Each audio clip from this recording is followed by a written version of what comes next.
The employment rejection emails had stopped coming 3 weeks ago. Marcus Chen stared at his laptop screen, watching the cursor blink in the empty search bar of yet another job portal. His savings account showed $247.33, barely enough for next week's groceries, let alone the $200 rent due in 5 days. The academic scandal that had cost him his tenure-track position at Northwestern University still followed him like a shadow, making even adjunct positions impossible to secure. "Dr. Chen?" The voice sounded tinny through his phone's cracked speaker. "This is Hayes from the National Park Service. We received your application for the temporary ranger position." Marcus scrambled to sit up straighter, knocking over a cold cup of coffee onto a stack of unpaid bills. He'd applied to dozens of positions in his desperation. This one barely registered in his memory. "Yes, sir. Thank you for calling. The position is unique.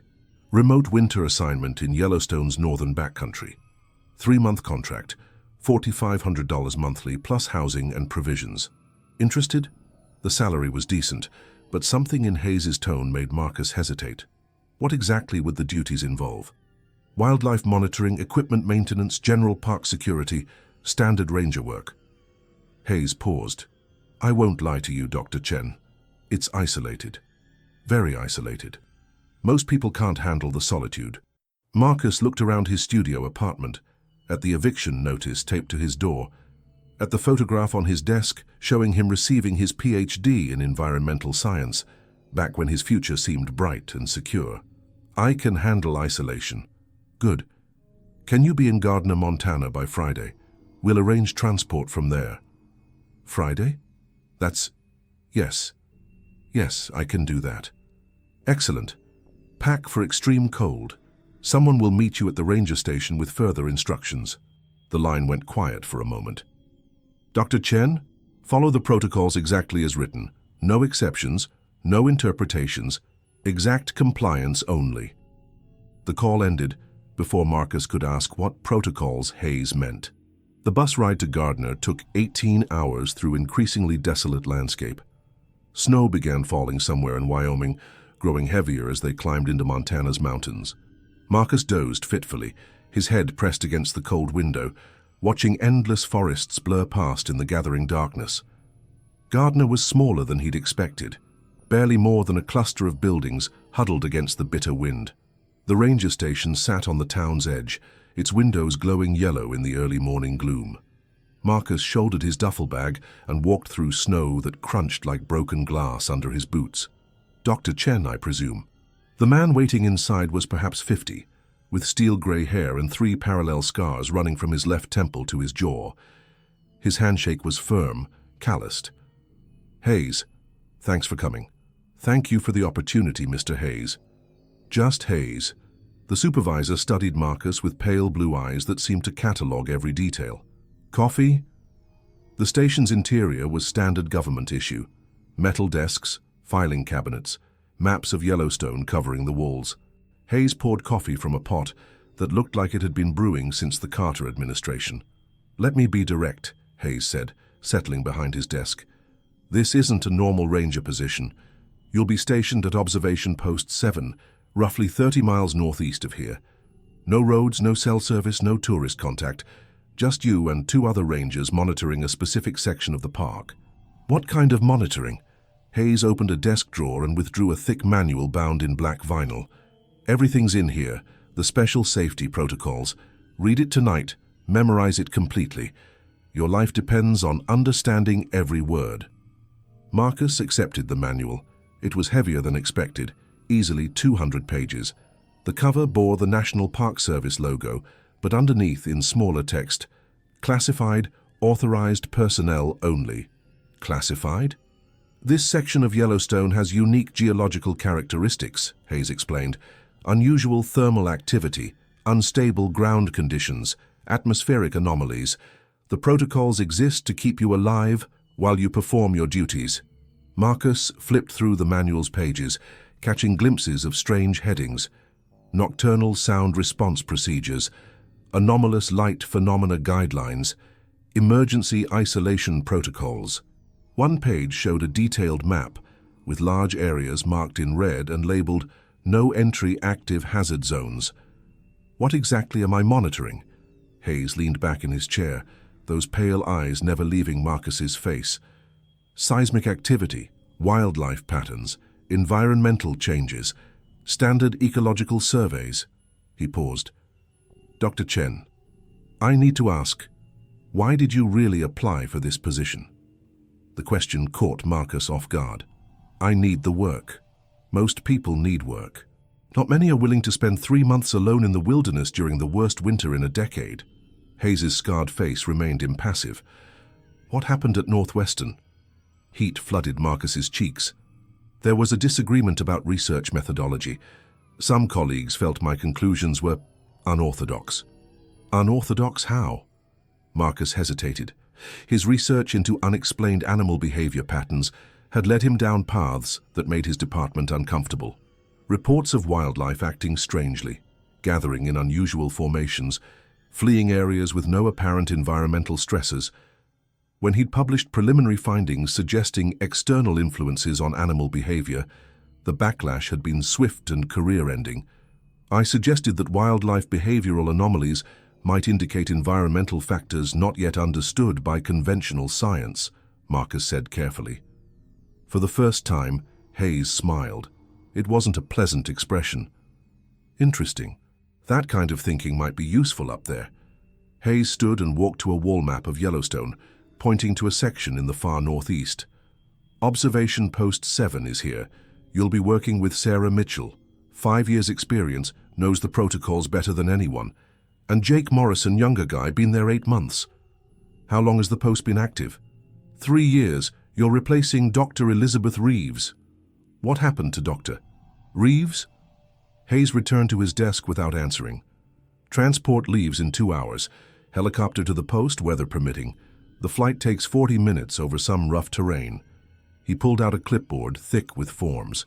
Standard waivers, next of kin information, medical emergency contacts.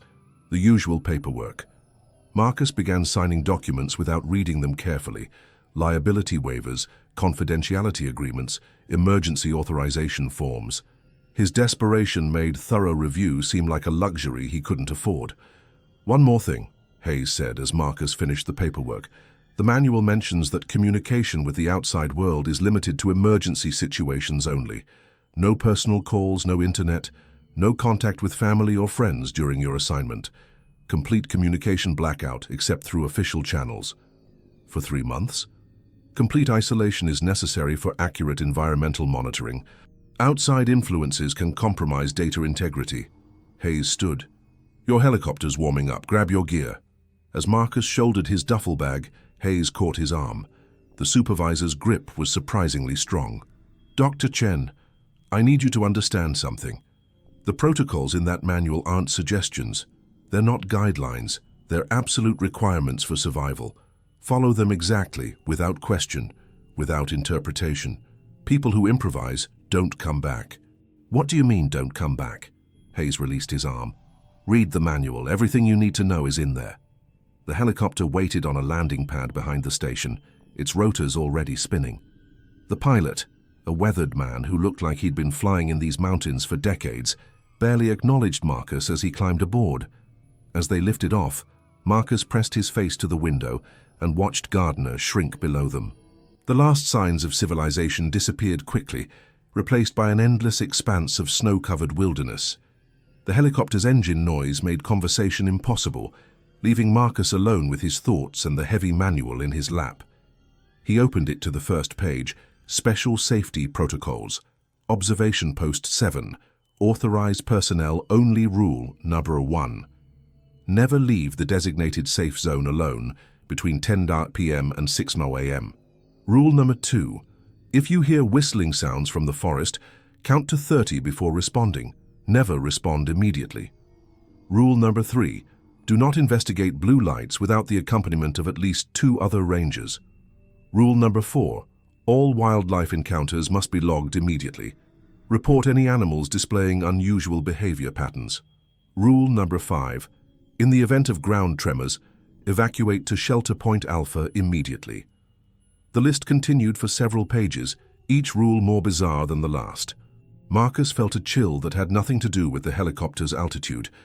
Below them, the wilderness stretched endlessly in all directions, white and silent and utterly empty of human presence.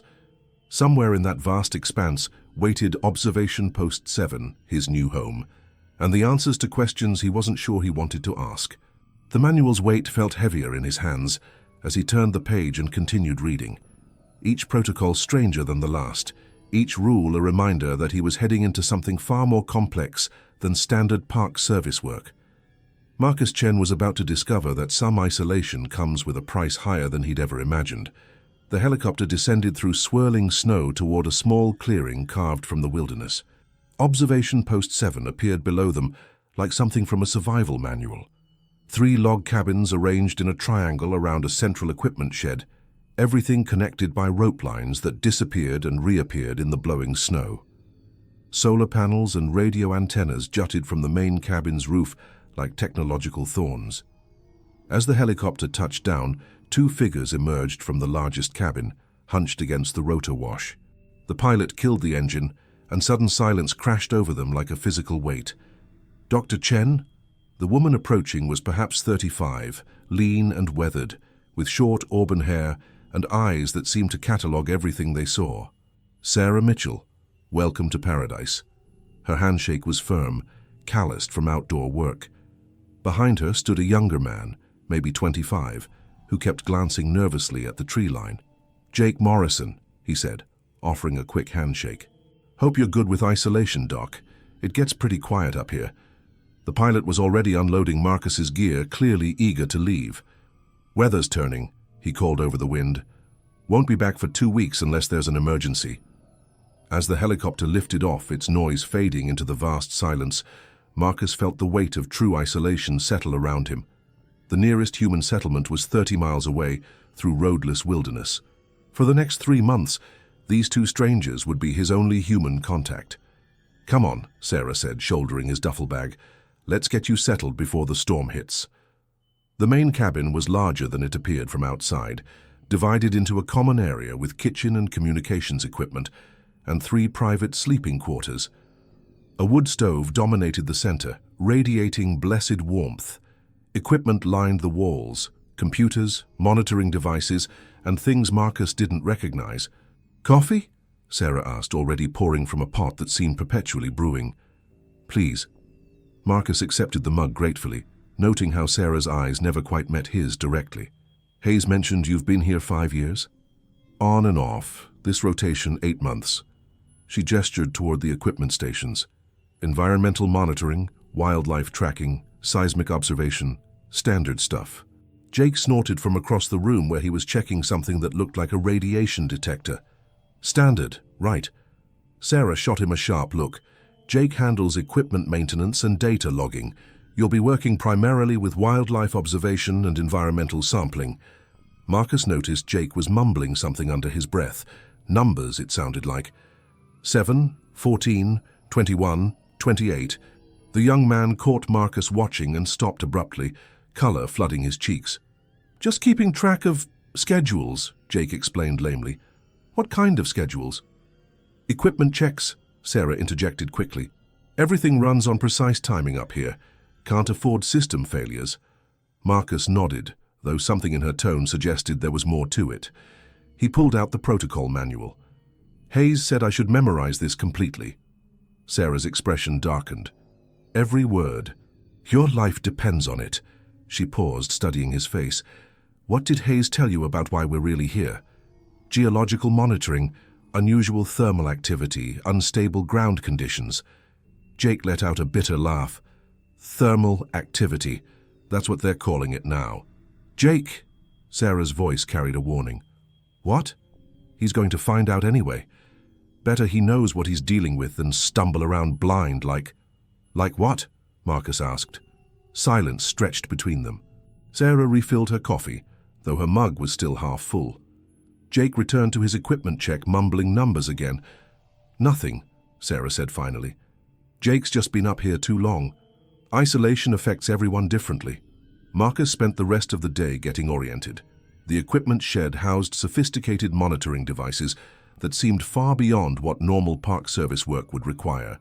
Seismic sensors, atmospheric analyzers, and thermal imaging cameras capable of detecting minute temperature variations. Most puzzling was a device Sarah called a biological anomaly detector, a complex instrument that apparently monitored for unusual organic signatures in the surrounding forest. "What constitutes an unusual organic signature?" Marcus asked. Sarah was adjusting the device's settings, her movements practiced and precise. "Anything that doesn't match known wildlife patterns. Temperature variations, electromagnetic signatures, biochemical traces." She glanced at him. "You mentioned in your application that you studied animal behavior anomalies." "Yes, my research focused on unexplained behavioral patterns in wildlife populations." "What kind of patterns?" Marcus hesitated, remembering the academic ridicule that had followed his publications. Mass migrations without environmental triggers, predator-prey relationships breaking down suddenly, animals gathering in formations that served no apparent biological purpose. Sarah and Jake exchanged a look. "Did you find any explanations for these behaviors?" Sarah asked carefully. "I theorized that unknown environmental factors might be influencing animal psychology. Electromagnetic anomalies, subsonic vibrations, chemical traces, things we don't normally monitor for." "Interesting theory," Sarah murmured. "You might find this area educational." That evening, Marcus sat in his small quarters, reading the protocol manual by lamplight. The rules became progressively stranger as he read. Rule Nakamadon 12. If wildlife approaches the perimeter in groups of 6 or more, activate the emergency beacon immediately. Rule number 18. Never touch any metallic objects found outside the designated safe zone. Mark location and report immediately. Rule No. 23.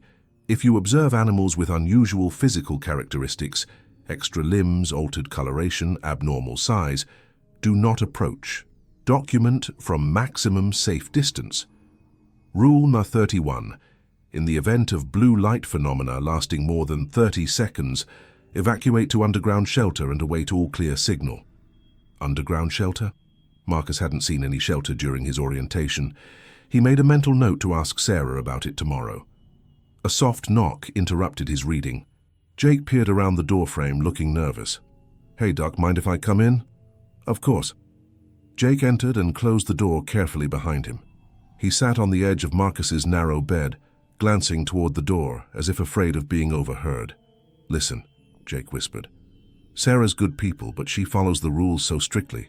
It's like a religion. Sometimes that's not enough." "What do you mean?" "The protocols don't cover everything. There's stuff up here that—" Jake ran his hands through his hair. "Have you noticed how Sarah always carries that Geiger counter?" Marcus nodded. He'd seen the device clipped to her belt throughout the day. "She tells everyone it's for geological monitoring. But the readings she gets, they're not coming from rocks, Doc. They're coming from the wildlife. That's impossible. Animals don't emit radiation." Jake's laugh was bitter. "Tell that to the elk I saw last week. Geiger counter went crazy when it walked by. And its eyes—" He shuddered. "Ever see an elk with eyes that glow in the dark? Not reflect light, actually glow." Before Marcus could respond, Jake stood quickly. "Just be careful, okay? Follow the rules, but don't assume they'll protect you from everything. And Doc? Yeah? Whatever you do, stay away from the red zones on the map. Sarah and I are serious about that. People who go into the red zones don't come back the same." Jake paused at the door. "Sometimes they don't come back at all."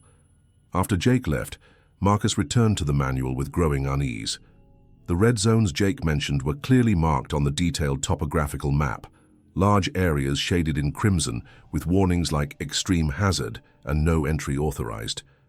The zones seemed to follow no logical pattern, scattered across the region like infection sites. Sleep came fitfully. Marcus's small room felt simultaneously claustrophobic and exposed, and every sound from the forest outside made him tense. Wind through the trees sounded almost like voices. Twice he thought he heard something moving around the cabin's perimeter, but when he pressed his face to the window, he saw only darkness and swirling snow. Around 3 a.m., he was awakened by an odd sound, a rhythmic tapping, like someone knocking on the cabin's exterior walls. The sound moved around the building, pausing at each window before continuing. Marcus lay frozen, remembering rule number 1 about not leaving the safe zone at night. The tapping stopped at his window. Through the glass, Marcus could see a vague shape silhouetted against the snow. It stood motionless for several minutes, and he had the unsettling impression it was studying him. Then, without warning, it moved away. In the morning, Marcus mentioned the incident to Sarah over breakfast. "Probably just branches in the wind," she said without looking up from her coffee. "Storm knocked a lot of debris around." "It didn't sound like branches." Sarah's jaw tightened. What did it sound like? Like someone, or something, was checking the windows systematically. Jake dropped his spoon with a clatter. Sarah shot him another warning look. "Wildlife gets curious about human habitation," Sarah said carefully. "Bears, elk, even wolves will investigate structures. The important thing is not to encourage contact." "By following the protocols," Marcus said. "Exactly." But as Sarah stood to clear the breakfast dishes, Marcus noticed her hands were shaking slightly. And when she thought he wasn't looking, she checked the Geiger counter on her belt, again. Outside, fresh snow had covered any tracks that might have been left by his midnight visitor. But Marcus noticed something else, a series of marks in the snow near the cabin's foundation. Not footprints exactly, but depressions that were too regular to be natural, too purposeful to be random. They formed a perfect circle around the cabin, as if something had methodically paced the perimeter, studying their defenses. Marcus photographed the marks with his phone before the continuing snowfall could obscure them completely. The images showed patterns unlike anything in his experience, not quite animal, not quite human, but disturbingly deliberate in their arrangement. He was beginning to understand that Observation Post 7 was less about monitoring the wilderness than surviving it. And whatever they were surviving had taken a very personal interest in their presence. As he uploaded the photos to his research files, Marcus noticed Jake in the background of one image, standing at the equipment shed. The young man was holding something Marcus hadn't seen before, a rifle, and from his posture, he knew how to use it. The question was, what exactly was he preparing to shoot? Marcus had been at Observation Post 7 for 6 days when the whistling started. It began during his evening patrol on Tuesday, a routine equipment check that should have taken 30 minutes. The snow had stopped falling for the first time since his arrival, leaving the forest crystalline and eerily quiet. His breath formed clouds in the -20 air as he moved between monitoring stations, checking readings, and replacing data cards. The silence was absolute. No wind, no animal sounds, not even the distant crack of settling ice. It pressed against his eardrums like a physical weight, making his own footsteps sound unnaturally loud in the snow. He was returning from the farthest monitoring station when he heard it, a clear melodic whistle echoing from somewhere deep in the forest. 3 ascending notes, then a pause, then 3 more.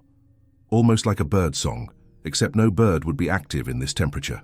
Marcus stopped, pulling out his smartphone to check the time. 9:47 p.m. The whistling came again, closer this time, and definitely from his left where the trees grew thicker. He took a step toward the sound, then remembered rule number 2.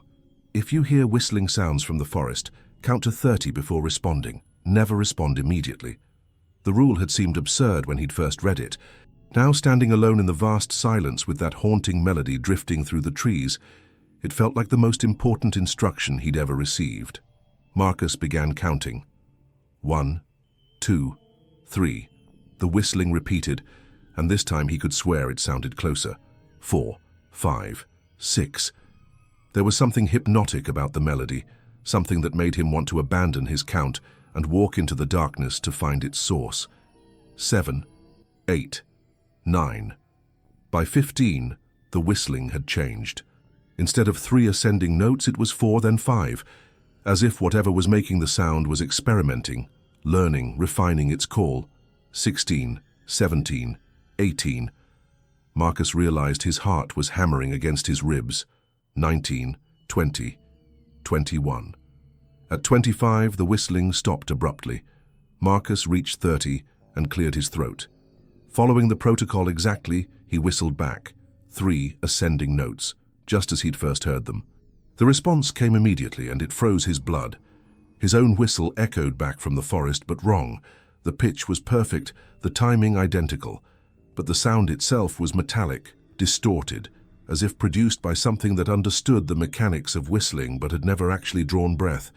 It was his whistle, but processed through something fundamentally inhuman. "Oh, fuck," Marcus whispered, his voice cracking. The metallic whistling came again, closer now, and with it came a sound like footsteps, but not quite footsteps, more like something heavy moving through the snow without understanding how human locomotion actually worked. Too fast, then too slow. Sometimes seeming to come from ground level, sometimes from overhead, as if whatever was moving could somehow travel through the trees. Marcus fumbled for his radio, trying to remember the emergency frequency Sarah had shown him. His fingers were numb inside his gloves, making the controls difficult to operate. "Base, this is Marcus," he whispered into the radio. "I'm at monitoring station 7. I think I have a situation." Static answered him. "Base, please respond. I followed the whistling protocol and got an unusual response." More static. Then, cutting through the interference, Jake's voice. "Doc?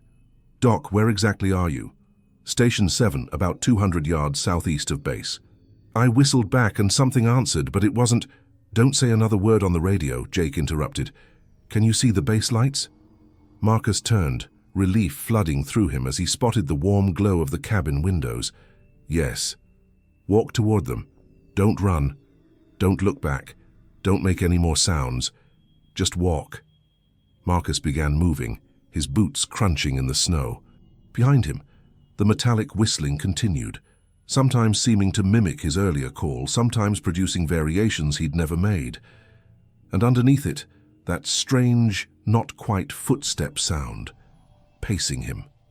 He was halfway to the cabin when the blue lights appeared. They started as pinpricks in his peripheral vision, flickering between the trees like distant stars. But as he walked, they grew brighter and began to move, dancing through the forest in patterns that hurt to watch directly. The lights seemed to pulse in rhythm with the whistling, creating a hypnotic display that made Marcus want to stop and stare. Rule number 3. Do not investigate blue lights without the accompaniment of at least 2 other rangers. Marcus forced himself to keep walking, but the lights were multiplying, surrounding him in a loose circle that contracted as he moved. The metallic whistling grew louder, more complex, layering harmonies that no human throat could produce. And underneath it all, new sounds, clicks and buzzes, and something that might have been laughter, if laughter could be produced by something that had never experienced joy. The cabin door burst open when Marcus was still 50 yards away. Sarah appeared, rifle in hand, with Jake close behind, carrying what looked like a flare gun. "Whatever you do, don't run," Sarah shouted. "Walk steady, don't acknowledge the lights." But the lights were impossible to ignore now. They danced around Marcus in spirals, sometimes dropping to ground level, sometimes soaring overhead. In their blue glow, he caught glimpses of shapes moving between the trees, tall, angular silhouettes that moved with disturbing fluidity. 20 yards from the cabin, one of the lights dropped directly in front of him, hovering at eye level. In its glow, Marcus saw something that made his sanity stagger. A face looked back at him from the light, but not quite a face. It had the basic arrangement of human features, but the proportions were wrong, as if something had tried to reconstruct a human visage from a half-remembered description. The eyes were too large, too bright, reflecting the blue light like mirrors. The mouth opened and closed in rhythm with the metallic whistling, revealing teeth that seemed to go on forever. "Don't look at it," Sarah commanded, her voice sharp with panic. "Do not make eye contact." Marcus tore his gaze away and stumbled the last few yards to the cabin. Sarah grabbed his arm and hauled him through the door, Jake slamming it behind them and throwing multiple locks. "Windows!" Sarah snapped. Jake ran to the main room, pulling heavy shutters across every opening. The cabin plunged into relative darkness, lit only by the wood stove and a few battery-powered lanterns. Marcus collapsed into a chair, his legs suddenly unable to support him. What the hell was that? Sarah was checking her rifle, chambering around with practiced efficiency. That was why we have protocols. That wasn't in any manual, that was... Marcus struggled to find words. That face in the light, it was trying to look human. Jake finished securing the last window and turned toward them, his face pale. "How many lights did you see?" "I don't know." "Dozens." They were everywhere. Sarah and Jake exchanged a look that Marcus was beginning to recognize, the look of people sharing information he wasn't privy to. "We need to report this," Sarah said, moving to the radio equipment. "Multiple entities, active mimicry, direct visual contact." "Who are you reporting to?" Marcus asked. Sarah ignored him, speaking into a more sophisticated radio than the one he'd been given. "Control, this is Post 7. We have a Level 3 incident. New personnel had entity contact during standard protocols, requesting guidance. The response came through with crystal clarity, no static, no interference. Post 7, this is Control. Stand by for debrief. Is the subject compromised?" Sarah looked at Marcus. "Unknown. Visual contact was brief but direct. Subject followed protocols correctly until final approach." "Understood. Maintain lockdown until morning. Medical assessment required for all personnel. Control out." Sarah switched off the radio and sat heavily on the couch. For the first time since Marcus had met her, she looked genuinely frightened. "Someone want to tell me what just happened?" Marcus demanded. Jake was pacing, running his hands through his hair. "You met them, Doc. The reason we're really here." "Met who? What were those things?" "We don't know what they are," Sarah said quietly. "We know they're intelligent. We know they learn fast. And we know they're very, very interested in human behavior." Marcus felt the room spinning around him. "Interested how?" "They mimic us," Jake said. "Everything we do they try to copy. Speech, movement, appearance. But they don't quite get it right.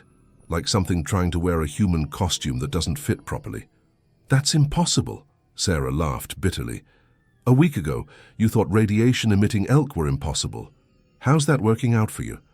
Through the shuttered windows, Marcus could hear the metallic whistling continuing, sometimes sounding like his own voice, sometimes like Sarah's, sometimes like Jake's, as if something outside was practicing human sounds, building a repertoire.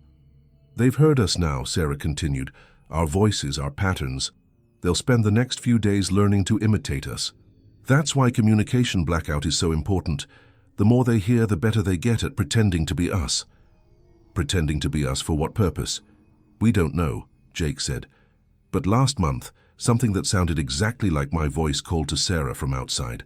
Asked her to open the door, said I was hurt and needed help." Marcus felt ice forming in his stomach. "What did you do?" "I looked out the window," Sarah said. Jake was right there in the room with me. But outside, something was standing in the exact spot Jake had been when he'd left for patrol 3 hours earlier. Same clothes, same posture, same face. She shuddered. "Except when I looked closely, I could see that its eyes reflected light like an animal's." The whistling outside was growing quieter, more distant, but it continued through the night. Sometimes it sounded like children playing, sometimes like wind chimes, sometimes horrifyingly like human voices calling for help. Marcus sat awake until dawn, listening to things that weren't quite human, practicing how to sound like they were. And he began to understand that the protocols weren't just safety measures. They were a fragile defense against things that were learning, with each encounter, how to be better predators. As the first grey light of morning filtered through the shutters, Sarah finally moved to unlock the windows. The forest outside looked peaceful, pristine, empty. But in the snow around the cabin, clearly visible now in daylight, were tracks, hundreds of them. Human footprints, but wrong, sometimes too deep, sometimes too shallow, sometimes showing impossible spacing, as if whatever made them didn't quite understand how human locomotion worked. "They were studying us all night," Sarah said quietly, "learning how we move, how we sound, how we live."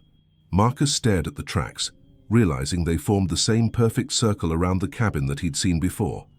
But this time, the circle was tighter. They were getting closer. The medical assessment team arrived the next morning via helicopter, 2 hours after dawn. Marcus watched from the window as 3 figures in hazmat suits approached the cabin, carrying equipment that looked more appropriate for a biological contamination site than a routine health check. "Standard procedure," Sarah explained, though her voice carried no conviction. "Any direct entity contact requires immediate evaluation." The lead technician, who introduced himself only as Dr. Vance, spent an hour examining Marcus with instruments he didn't recognize. Blood samples, neural response tests, something involving electromagnetic scanning of his brain. The questions were equally strange. Have you experienced any unusual dreams since the encounter? Any changes in appetite, sleep patterns, or sensory perception? Do you find yourself thinking in languages you don't speak? What the hell kind of question is that? Marcus demanded. Dr. Vance exchanged a look with his colleagues. Standard protocol, Dr. Chen. We're monitoring for adaptation responses. Adaptation to what? But the medical team packed up without answering, leaving behind only a bottle of pills that Marcus was instructed to take if you experience any cognitive irregularities. After they left, Sarah retreated to her equipment monitoring with obsessive focus, leaving Marcus alone with Jake. The younger man seemed more rattled than usual, jumping at every sound from outside. Jake, Marcus said carefully, I need to understand what's really happening here. Jake glanced towards Sarah, who was absorbed in her instruments, then motioned for Marcus to follow him to the equipment shed. Once inside with the door closed, Jake's composure cracked. You want answers? Jake whispered. I'll give you answers, but you're not going to like them. He pulled out his phone, scrolling through photos with shaking hands. This was taken 3 weeks ago, about a mile north of here. The image showed footprints in snow, but unlike anything Marcus had seen in his zoology training. The basic shape was human, but the toes were elongated, and there appeared to be 6 of them. The stride length was impossible, nearly 8 feet between steps. Sarah says these are geological impressions, Jake continued, swiping to the next photo. But I've never seen geology that walks. This image showed the ground near a thermal spring, and Marcus felt his breath catch. The earth was vitrified, melted and reformed into glass-like patterns that spiraled outward from a central point. But in the center of the spiral were the same 6-toed footprints, baked into the glass, as if something incredibly hot had walked across molten ground. How is that possible? It's not, at least not for anything we know about. Jake glanced nervously at the door. But that's not the worst part. He scrolled to a series of photos that made Marcus's stomach lurch. They showed the remains of what had once been a large mammal, probably an elk, based on the bone structure. But the bones weren't just broken. They were arranged in perfect geometric patterns, forming complex symbols that stretched across 20 feet of forest floor. Animals don't do this, Marcus whispered. No, they don't. Jake's voice was barely audible, but something did. Something that understands symbols, patterns, communication. Something that's trying to tell us something. What happened to the ranger I replaced? Dr. Reeves? Jake was quiet for a long moment, staring at his phone screen. Elizabeth was good people, followed protocols better than anyone, but she got curious, started asking too many questions. What kind of questions? Same ones you're asking. What are these things? Where do they come from? Why are they so interested in us? Jake met Marcus's eyes. She started taking samples. Tissue from affected animals, soil from the vitrified areas, even audio recordings of the entity vocalizations. What did she find? That's the thing. We don't know. 3 weeks ago she said she'd figured something out. Something big. She was excited, talking about Nobel Prizes and revolutionizing xenobiology. Jake's hands were shaking as he put his phone away. That night, something that looked exactly like Elizabeth knocked on our door at 2 a.m. Marcus felt ice forming in his veins. Looked like her. Perfect copy. Same clothes she'd been wearing, same mannerisms, even had her research notes. But Sarah noticed something was off. Elizabeth was left-handed, but this thing was writing with its right hand. And when Sarah asked it specific questions about their shared experiences, it gave answers that were close but not quite right. What did you do? Sarah followed protocol. Didn't let it in. Called for emergency extraction the next morning. When the recovery team arrived, they found Elizabeth's body about a mile from here. Jake swallowed hard. What was left of it anyway? Jesus Christ. The thing is, Doc, Elizabeth's body had been dead for at least a week, but we'd been talking to her, working with her, eating meals with her right up until that final night. So what the hell had we been living with? Before Marcus could respond, the shed door opened and Sarah entered, her expression grim. "We need to talk," she said. "All of us." Back in the main cabin, Sarah spread a detailed topographical map across the table. The red zones Marcus had seen before were clearly marked, but now Sarah was adding new markings with a red pen. "Entity activity has increased 70% since Dr. Chen's arrival," she said without preamble. "Whatever these things are, they're more active when there are changes in the human population." "More active how?" Marcus asked. "More sightings, more vocalization attempts, more physical evidence." Sarah pointed to several locations on the map. "Jake photographed new vitrification sites here and here. I've recorded entity vocalizations attempting to mimic your voice pattern in 3 different locations." "They're studying me specifically." "They study all of us, but new arrivals seem to excite them." Sarah's jaw tightened. "The question is why?" Jake leaned forward. "Sarah, we need to tell him about the others." "What others?" Sarah shot Jake a warning look, but he continued anyway. "There are 6 other observation posts scattered across the region, different agencies, different cover stories, but all monitoring the same phenomenon. This is bigger than just our post." "Much bigger," Sarah confirmed reluctantly. "Posts 8 and 12 have reported similar entity activity. But Post 4 went dark 3 months ago." "What do you mean, went dark?" "No communication, no response to emergency calls. When the recovery team reached them, they found the post empty. No signs of struggle, no blood, no bodies. Just empty buildings and equipment still running normally." Marcus studied the map, noting the proximity of the various posts. "How long has this been going on?" "The first reports date back 5 years, Sarah said. "Started small, just unusual animal behavior, some unexplained phenomena. But it's been escalating. More posts, more personnel, more encounters. And nobody's figured out what these things actually are." Sarah and Jake exchanged another look. Jake cleared his throat nervously. "There are theories," he said. "Some people think they're some kind of underground species that got disturbed by geothermal drilling. Others think they're the result of experimental military testing that went wrong. What do you think?" "I think," Sarah said slowly, "that they're not from here. Not from this planet anyway. The radiation signatures don't match anything in our databases. The biological traces show cellular structures unlike anything in terrestrial life, and their behavior suggests intelligence that's completely alien to Earth evolution." Marcus felt the world shifting around him. "You're talking about extraterrestrial contact." "I'm talking about something that's been studying human behavior with increasing sophistication for 5 years, Sarah replied. "Something that can perfectly mimic our appearance, our voices, our mannerisms, something that's learning to be us better than we are." "For what purpose?" "That's what we're here to find out. Or at least, that's what we're supposed to be doing." Sarah rolled up the map. "But between you and me, I think we're less researchers and more bait." "Bait for what?" "For whatever comes next in their study of humanity." That night, Marcus lay awake listening to the sounds outside. The whistling had returned, but now he could distinguish at least 3 different voices: his own, Sarah's, and Jake's. Sometimes they carried on conversations, discussing work schedules and meal plans and equipment maintenance. But the topics were just slightly wrong, the vocal patterns not quite human. Around midnight he heard his own voice outside the window calling Sarah's name. "Sarah, Sarah, I need help. I think I'm hurt." From the next room he heard Sarah respond quietly. "Marcus is right here with us, that's not Marcus." But the voice outside continued, growing more desperate, more convincing. "Please, Sarah, something's wrong with me. I can't feel my legs. Please, open the door." Marcus found himself wanting to respond, to call out and identify himself as the real Marcus.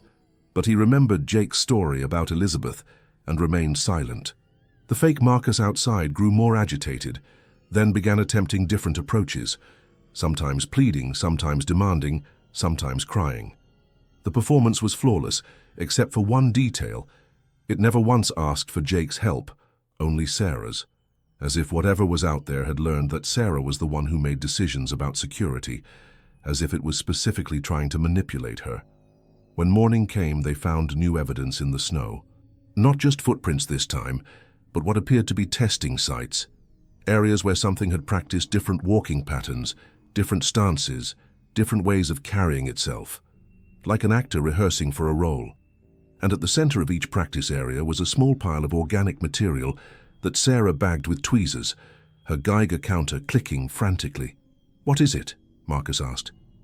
"Skin cells," Sarah replied, her voice tight with fear.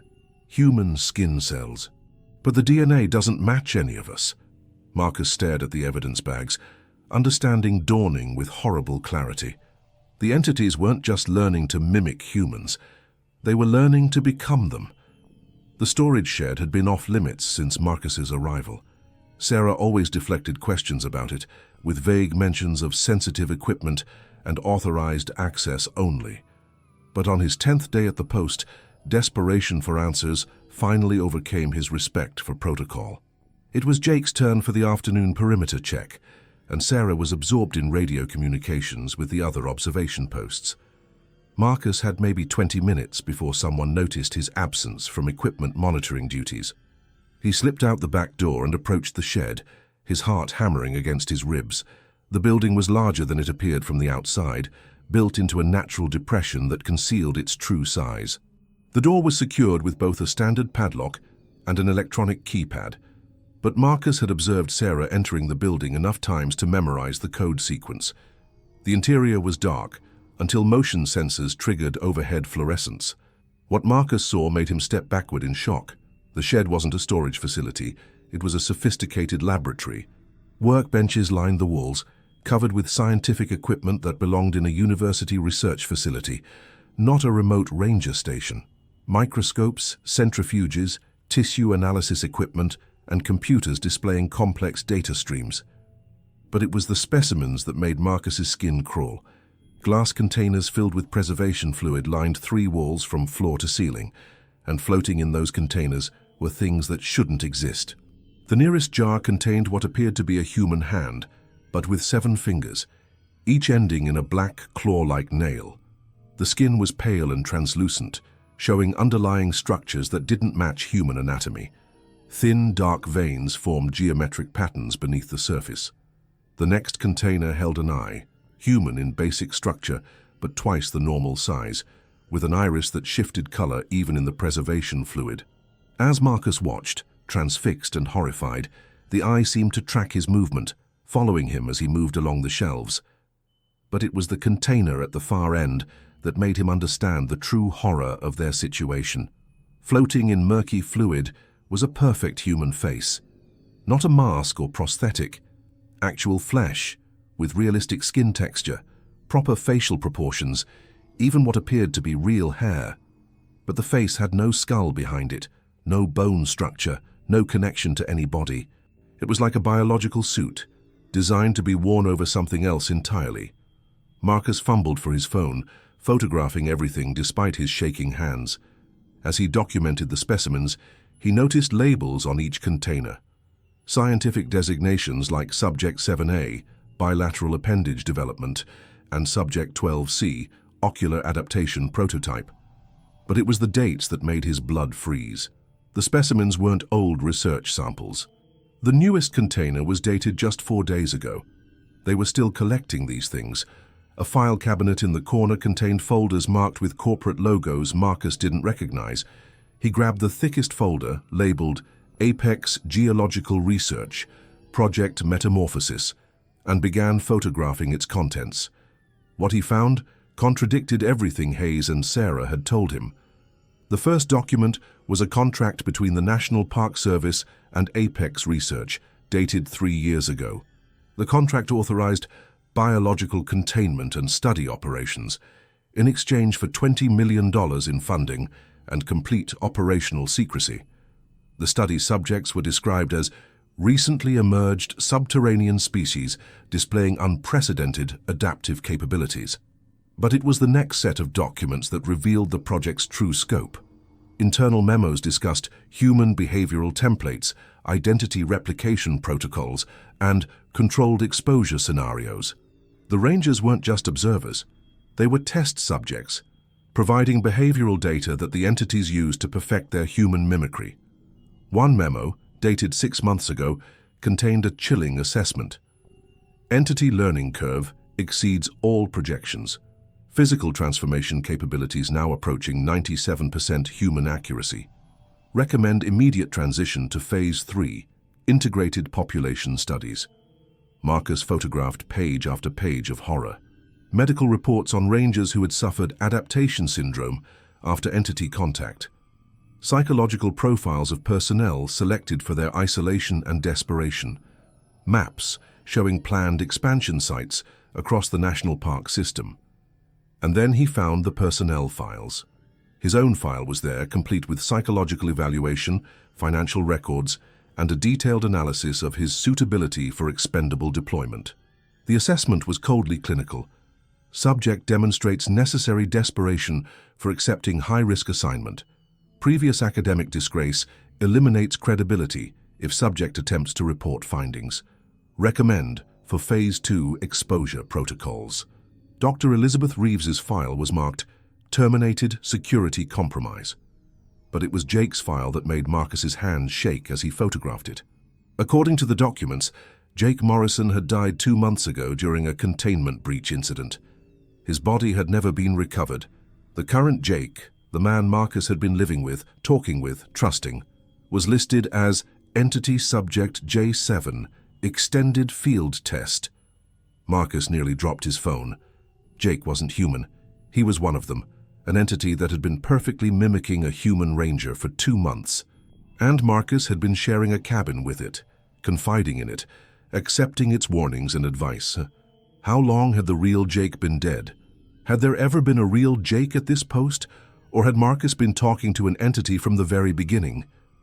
The sound of footsteps outside made Marcus frantically close the files and shove them back into the cabinet. He grabbed one additional folder, a thick collection of photographs labeled Entity Development Progression, and stuffed it inside his jacket just as the shed door opened. Sarah stood in the doorway, backlit by afternoon sun, her expression unreadable. "Find what you were looking for, Dr. Chen." Marcus's mouth went dry. "I was just looking for answers. I know." Sarah stepped into the shed and closed the door behind her. "The question is, what are you going to do with what you found? You've been lying to me from the beginning." "Yes, Jake is one of them. One of the entities." Sarah nodded slowly. "The real Jake Morrison died during his 3rd week here. The thing wearing his face has been with us for 8 weeks, and you just accepted that? What choice did I have? It follows the protocols perfectly. It performs Jake's duties without complaint. It even maintains Jake's personality quirks and memories." Sarah's voice was bitter. "In every measurable way, it's a better Jake than Jake was. It's not human. Neither are half the people working for Apex Research, if you want to get technical about it." Sarah moved toward the specimen shelves. "This project has been going on for longer than you know, Marcus. The entities aren't invaders. They're products. Apex has been breeding them, training them, perfecting them." Marcus felt reality shifting around him. Breeding them for what? Population replacement. Think about it. Perfect human mimics that never get sick, never age, never question orders, never refuse dangerous assignments. They're creating the ideal workforce. That's impossible. People would notice. Would they? How closely do you really look at the people around you? The cashier at the grocery store, the security guard at your office building, the ranger checking your camping permits. Sarah's smile was cold. The entities don't need to replace everyone, just enough key positions to control information flow and prevent investigation. Marcus realized he was trapped in the shed with someone who might not be human herself. "How do I know you're really Sarah?" "You don't. That's the beauty of it." Sarah reached into her jacket and pulled out a small device that looked like a modified smartphone. "But I'm going to give you something the real Sarah would never give you. A choice." The device's screen showed a map of the surrounding area with blinking dots marking various locations. "Every dot is an entity," Sarah explained. "They're everywhere, Marcus. In the forest, in the other observation posts, probably in the towns by now. This whole region is crawling with them." "Why are you telling me this?" "Because the entities aren't the real threat. Apex Research is. They're using this place as a testing ground for something much bigger, and they're planning to eliminate anyone who knows too much." Sarah handed him the device. "That includes you." Marcus stared at the screen, watching the dots move in complex patterns around their position. There had to be at least 30 entities within a mile radius, all apparently coordinating their movements. "The folder you took contains evidence that could expose the entire operation," Sarah continued, "but you'll never make it out of here alive with conventional transport. The entities will intercept you long before you reach civilization." "Then how?" "There's an emergency evacuation route that Apex doesn't know about. The real Rangers built it before the project started. But using it means leaving Jake behind, and he'll know immediately that we've discovered his true nature." Marcus looked through the shed's small window toward the main cabin, where Jake was probably finishing his equipment checks, maintaining his perfect human facade while reporting everything to his handlers. "He's been watching us, hasn't he? Reporting on our behavior, our conversations, our reactions. Every word, every gesture, every expression of doubt or suspicion." Sarah's voice carried genuine sadness. "The Jake I knew, the real Jake, and was a good man. He didn't deserve what happened to him." What did happen to him? He got too close to the truth, started noticing inconsistencies in the cover story, asking questions about the missing personnel from other posts. So they replaced him with something that would be more cooperative. Marcus felt sick. How many others? How many Rangers have been replaced? I don't know. Maybe all of them. Maybe I'm the only real human left in this entire operation. Sarah met his eyes. Or maybe I'm not, and this is all part of their psychological manipulation protocol. The uncertainty was worse than any definitive answer. Marcus realized that paranoia was just another tool in Apex's arsenal. Make everyone doubt everyone else, and no organized resistance becomes possible. "The evacuation route," Marcus said. "Where does it lead?" "There's a maintained trail that Apex believes is abandoned. It connects to an old mining road about 15 miles south. From there you can reach a highway and civilization." Sarah paused. "But you have to leave tonight. The longer you wait, the more time they have to prepare countermeasures." Marcus clutched the stolen folder against his chest. Inside were photographs and documents that could expose one of the most horrific conspiracies in human history. But getting that evidence to the outside world meant abandoning Jake, or the thing that wore Jake's face, and potentially leaving Sarah alone with whatever consequences followed. "What about you?" "I stay here and maintain the illusion that everything is normal. Buy you as much time as possible before they realize you're gone." "And then?" Sarah's smile was grim. "Then I find out whether Sarah Mitchell is expendable enough to terminate or valuable enough to replace." As they prepared to leave the shed, Marcus caught one last glimpse of the specimens floating in their preservation jars. The human face seemed to have changed position slightly, its closed eyes now pointing toward the door, as if it had been listening to their entire conversation, as if it was already planning their capture. Marcus spent the afternoon in mental agony, watching Jake perform his duties with newfound horror. Every familiar gesture now seemed calculated, every casual conversation a performance. When Jake offered him coffee, Marcus saw the entity studying his reaction. When Jake made his usual nervous jokes, Marcus heard something alien practicing human humor. The breaking point came during dinner preparation. Jake was chopping vegetables with mechanical precision, maintaining the chatter that had once seemed endearingly nervous. "Can't wait for this rotation to end, you know.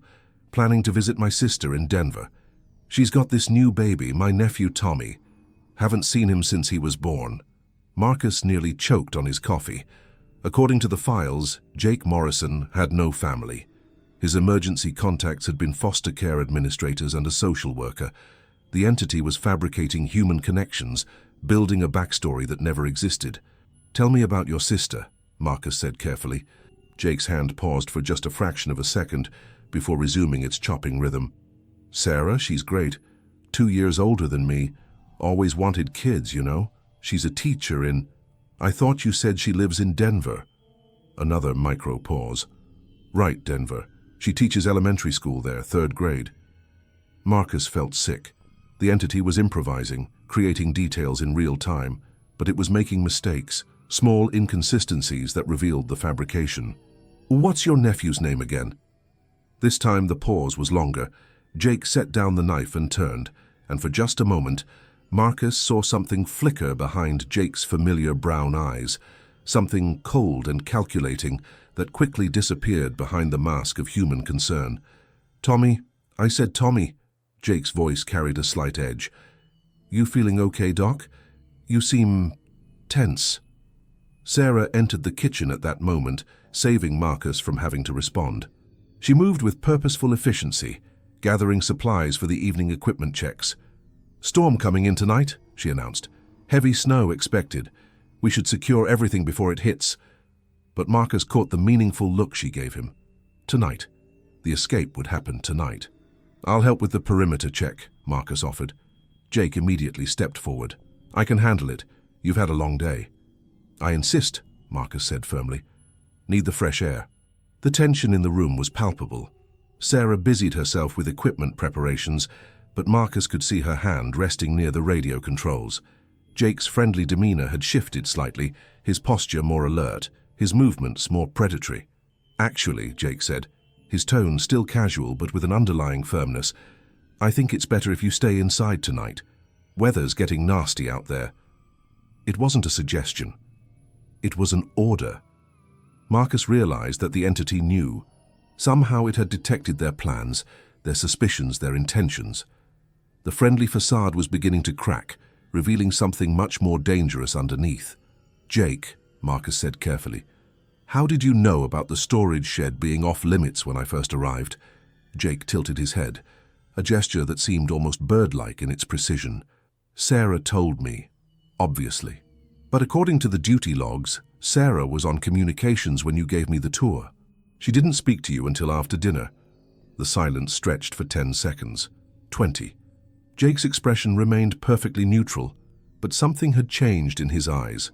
The warmth was gone, replaced by cold assessment. You've been reading the duty logs very carefully, Jake said finally. Sarah slowly reached for the emergency radio, but Jake's hand snapped out with inhuman speed, catching her wrist. I wouldn't, he said, and his voice was different now. Still Jake's voice, but with harmonic undertones that no human throat could produce. Communications are monitored. Marcus fumbled for the stolen folder, pulling out one of the photographs. I know what you are. Jake released Sarah's wrist and turned his full attention to Marcus. As he moved, his gait shifted subtly, still bipedal, but with a flowing quality that suggested different bone structure, different muscle arrangement. What am I, Dr. Chen? You're one of them. The entities. The real Jake Morrison has been dead for 2 months. Jake smiled, and the expression was perfectly human except for the way it held too long, too fixed, like a mask that couldn't quite adjust to changing emotions. Very good, though dead is such a crude term. The original Jake provided us with extensive behavioral data before his termination. In many ways, I am more Jake than Jake ever was. Sarah was slowly backing toward the radio equipment, but Jake noticed without turning his head. Sarah knows, of course. She's known for weeks, haven't you, Sarah? Sarah's voice was barely a whisper. How long have you been aware that we knew?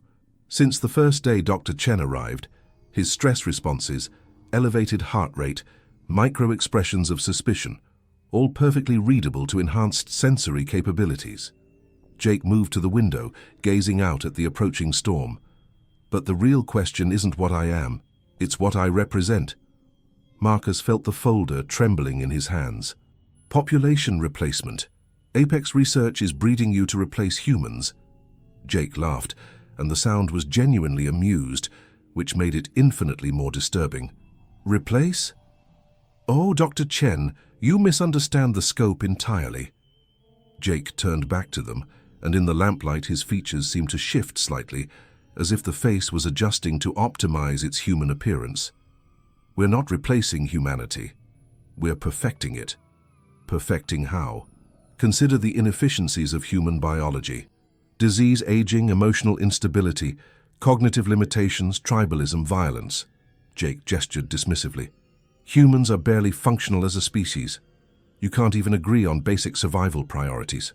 Sarah had reached the radio and was quietly attempting to send a distress signal.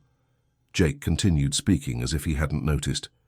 The entities you've encountered, we're not invaders from elsewhere. We're humanity's next evolutionary step. Engineered, refined, optimized for survival and productivity. Engineered by whom? Does it matter? The important thing is that we exist, and we're demonstrably superior to baseline humans in every measurable way. Jake's smile widened. Stronger, faster, more intelligent, immune to disease, capable of perfect social integration. We're what humans should have become. Marcus felt a chill that had nothing to do with the approaching storm. And the current human population will be gradually phased out, not through violence, that would be inefficient, through simple replacement, one individual at a time, in key positions. Government officials, scientists, military leaders, communications personnel. Jake shrugged.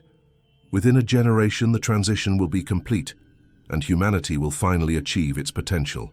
By becoming something else entirely. By becoming something better. Sarah's radio crackled to life, but instead of emergency services, a familiar voice responded, "Post 7, this is Control. Status report." It was Hayes's voice, but Jake smiled knowingly. "Control, this is Post 7, Sarah said carefully. "We have a situation requiring immediate negative Post 7. All situations are contained. Maintain current protocols." Marcus realized with growing horror that Hayes wasn't human either. The conspiracy went deeper than just the observation posts. Apex Research had infiltrated the entire command structure. "How many?" Marcus whispered. "How many what?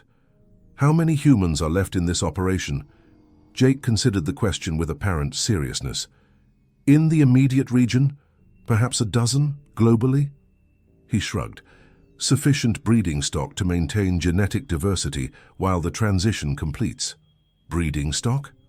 Humans serve several purposes in the new paradigm. Genetic material for continued entity development, behavioral templates for social integration studies, and manual labor for tasks requiring expendable personnel.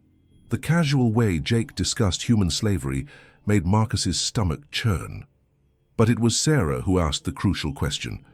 "What happens to us now that we know the truth?" Jake tilted his head again, that bird-like gesture of consideration. "That depends on your adaptability. Dr. Chen represents valuable genetic material. His academic background provides useful templates for intellectual behaviors. You, Sarah, have proven exceptionally skilled at survival protocols. You're offering us positions as collaborators. I'm offering you positions as contributors to humanity's future. Willing contributors live longer and in greater comfort than unwilling ones." Marcus clutched the evidence folder tighter. "And if we refuse? Then you provide different kinds of data.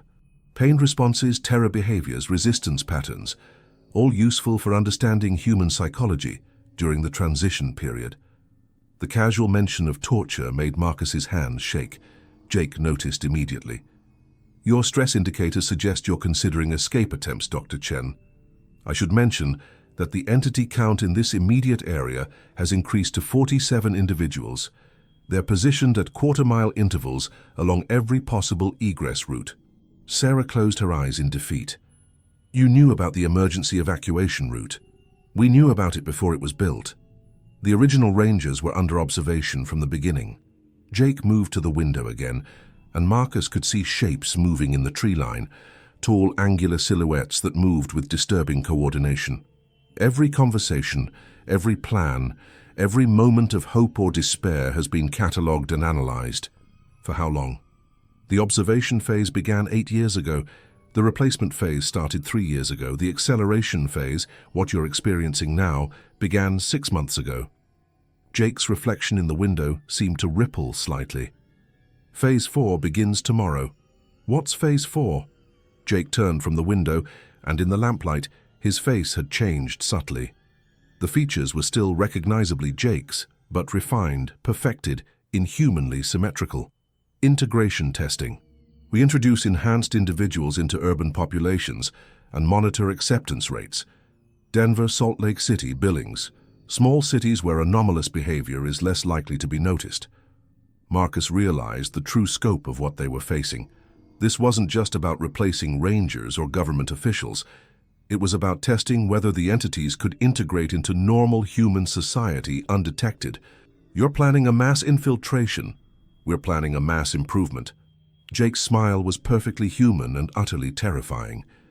"And you, Dr. Chen, are going to help us understand how humans will react when they realize their neighbors, their co-workers, their families have been upgraded. Outside, the storm was beginning in earnest, but Marcus could still see the shapes moving between the trees. Dozens of them, all coordinating their movements, all waiting for orders. The entities weren't just studying human behavior anymore. They were preparing for conquest. The storm intensified as night fell, but Marcus barely noticed the howling wind. His attention was fixed on Jake, who had abandoned all pretense of humanity and now moved with fluid, predatory grace around the cabin's main room.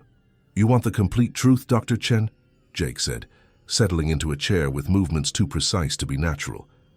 "Very well, but understanding may prove more terrifying than ignorance." Sarah remained by the radio, though they all knew now that calling for help was useless. Her hand rested on the emergency beacon, but Jake seemed unconcerned by the gesture. The story begins 5 years ago, not with Apex research, but with a discovery that changed everything. Jake's voice had lost all trace of the nervous young ranger Marcus had known. Deep beneath Yellowstone's thermal features, geological surveys detected anomalous structures. Not natural formations, artificial constructs of unknown origin. Marcus felt his scientific skepticism warring with growing dread. Underground installations? Vast ones. Kilometers of corridors, laboratories, living spaces, all abandoned for what appeared to be thousands of years. But the most significant discovery wasn't the architecture. Jake's eyes reflected the lamplight with an intensity that seemed almost luminous. It was the genetic material. What kind of genetic material? Samples of terrestrial life forms, but modified. Enhanced, perfected versions of Earth's biological templates, stored in cryogenic preservation systems that still functioned after millennia. Jake stood and moved to the window, gazing out at the storm. Whoever built those facilities had been conducting long-term evolutionary experiments on this planet's native species. Sarah spoke for the first time since Jake's revelation began. "How you're saying aliens were here before? I'm saying they never left." Jake turned back to them, and in the lamplight his features seemed to shift and flow like living clay. "The entities you've encountered aren't invaders from space. We're the final products of a terraforming project that began long before human civilization existed." Marcus felt reality reshaping itself around him. Terraforming for what? For colonization. But not in the way your science fiction imagines. The original architects didn't need to strip away Earth's existing life. They improved it, guided its evolution, shaped it toward specific goals. Jake's smile was cold and alien. "Humans weren't an accident of evolution, Dr. Chen. You were a prototype." "That's impossible." "Is it? Consider your species' development. The sudden leap from primitive hominids to modern humans occurred in an evolutionary instant, a few 100,000 years. Your brains tripled in size, your social structures became exponentially more complex. Your technological advancement accelerated beyond any natural pattern. Marcus tried to process the implications. "You're saying human evolution was artificially accelerated? Guided, directed, optimized for specific traits that would make you useful for the next phase of the project." Jake moved closer, and Marcus could see that his skin had a subtle translucent quality, as if it wasn't quite solid. Intelligence sufficient for complex tasks, but not enough to question authority. Social structures that could be easily manipulated. Biological systems compatible with enhancement protocols. Enhancement for what purpose? To serve as the basis for the final iteration. Us. Jake gestured to himself with pride. Humans were version 1.0, we are version 2.0, all of your useful traits, none of your limitations. Sarah's voice was barely a whisper. "How long have you been among us?" The awakening protocol was triggered 18 months ago when Apex's drilling reached critical depth. The original architects left automated systems to activate when the surface population reached sufficient development levels. Jake's expression became almost nostalgic. The first entities emerged disoriented, struggling to understand this world you'd built above their laboratories. But we learned quickly. 18 months? Marcus felt sick. How many people have been replaced? Globally, approximately 12,000 individuals in key positions. Scientists, government officials, military personnel, media executives, technology leaders. Jake counted off on his fingers with mechanical precision. Enough to control information flow and prevent effective resistance. People would notice mass disappearances. Would they? When someone's behavior changes gradually over months, who questions it? When a colleague becomes more efficient, more agreeable, more focused, who complains? Jake's laugh was chilling. Humans are remarkably poor at detecting deception, especially when the deception involves improvement. Marcus thought about colleagues who had seemed different lately, friends whose personalities had shifted subtly, public figures whose positions had evolved in unexpected directions. How much of what he'd attributed to normal change was actually replacement? The original architects, Sarah said, where are they now? Gone. Evolved beyond physical form millennia ago. But they left detailed instructions for the completion of their project. Jake moved to a cabinet and withdrew a device that looked like a cross between a tablet and an organic growth. This contains the full historical record, including humanity's intended purpose. The device activated at Jake's touch, projecting a holographic display that filled the cabin's air with three-dimensional images. Marcus watched in horror as the projection showed Earth's history from an alien perspective. The images revealed vast underground facilities beneath every continent, all connected by transport networks that spanned the globe. The facilities weren't recent construction. They were ancient, predating human civilization by thousands of years. And they were all beginning to activate. Phase 1 was observation and data gathering, Jake narrated, as the images shifted to show surveillance networks monitoring human development. Your species was allowed to develop naturally, while we catalogued your behaviors, social structures, and technological capabilities. The projection showed monitoring stations disguised as natural features, rock formations, cave systems, even some geographical landmarks that Marcus recognized as famous tourist destinations. Phase 2 was infiltration and replacement, small numbers initially, focusing on individuals whose disappearance wouldn't be noticed immediately. The images showed people being taken, studied, their memories and personalities downloaded before being replaced by synthetic duplicates. Phase 3 is mass integration, the current phase where we test our ability to function within human society while gradually expanding our numbers. The projection displayed population centers around the world, with spreading patterns that looked disturbingly like infection vectors. And Phase 4? Marcus asked, though he dreaded the answer. Optimization. The remaining human population is either integrated into our collective or recycled for raw materials. The final images showed cities populated entirely by entities, with humans relegated to specialized breeding and research facilities. A clean, efficient transition to a truly sustainable planetary civilization. Sarah had gone pale. How many phases are there? 4. Phase 4 completes the terraforming project that began thousands of years ago. Jake deactivated the device, and the horrific visions faded. Within 2 years, Earth will achieve the population balance and resource utilization efficiency the original architects intended. Marcus stared at the now empty air where the projections had been. You're talking about genocide. I'm talking about optimization. Humans had your chance to develop sustainably. Instead, you've created climate change, resource depletion, mass extinction, and endless warfare. Jake's voice carried a note of genuine disappointment. The original architects were forced to accelerate the timeline because your species was destroying the planet they spent millennia preparing. So you're saving the Earth by eliminating humanity. We're completing humanity's evolution. Those individuals with useful traits will be preserved in enhanced form. The rest, Jake shrugged, failed prototypes are recycled in any development process. The casual dismissal of billions of lives made Marcus rage. You can't just decide that humanity is obsolete. We didn't decide it. The evidence is overwhelming.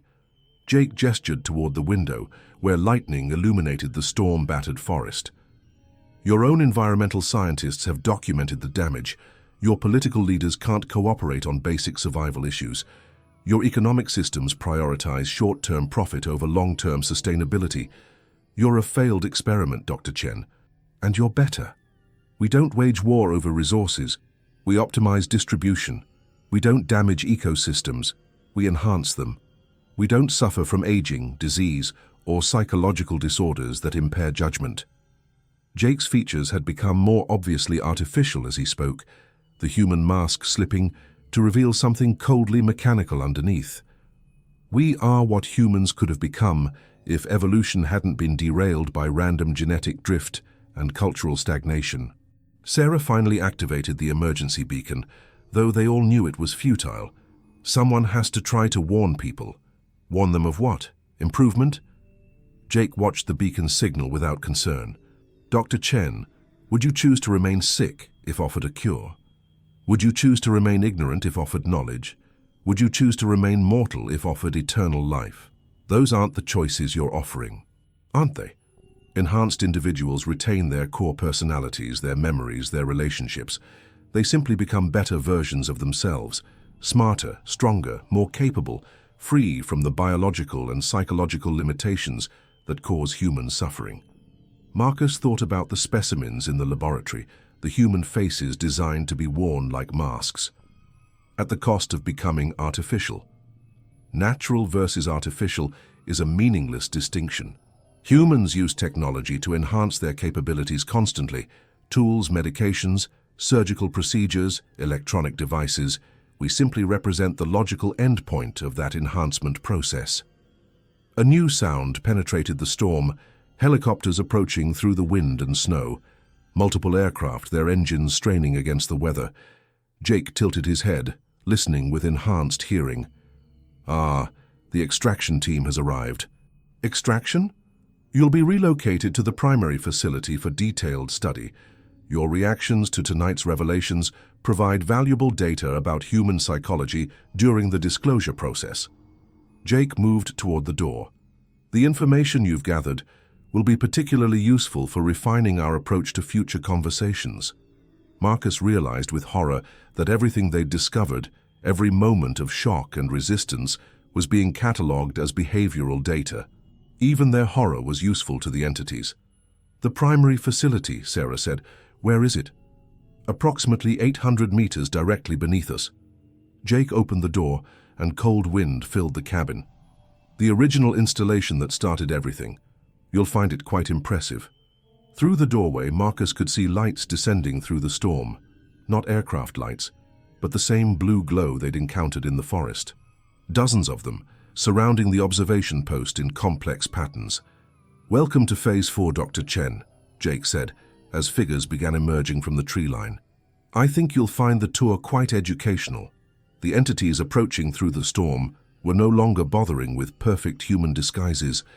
They were beautiful in their artificiality, tall, graceful, with features that suggested human ancestry but enhanced beyond natural possibility.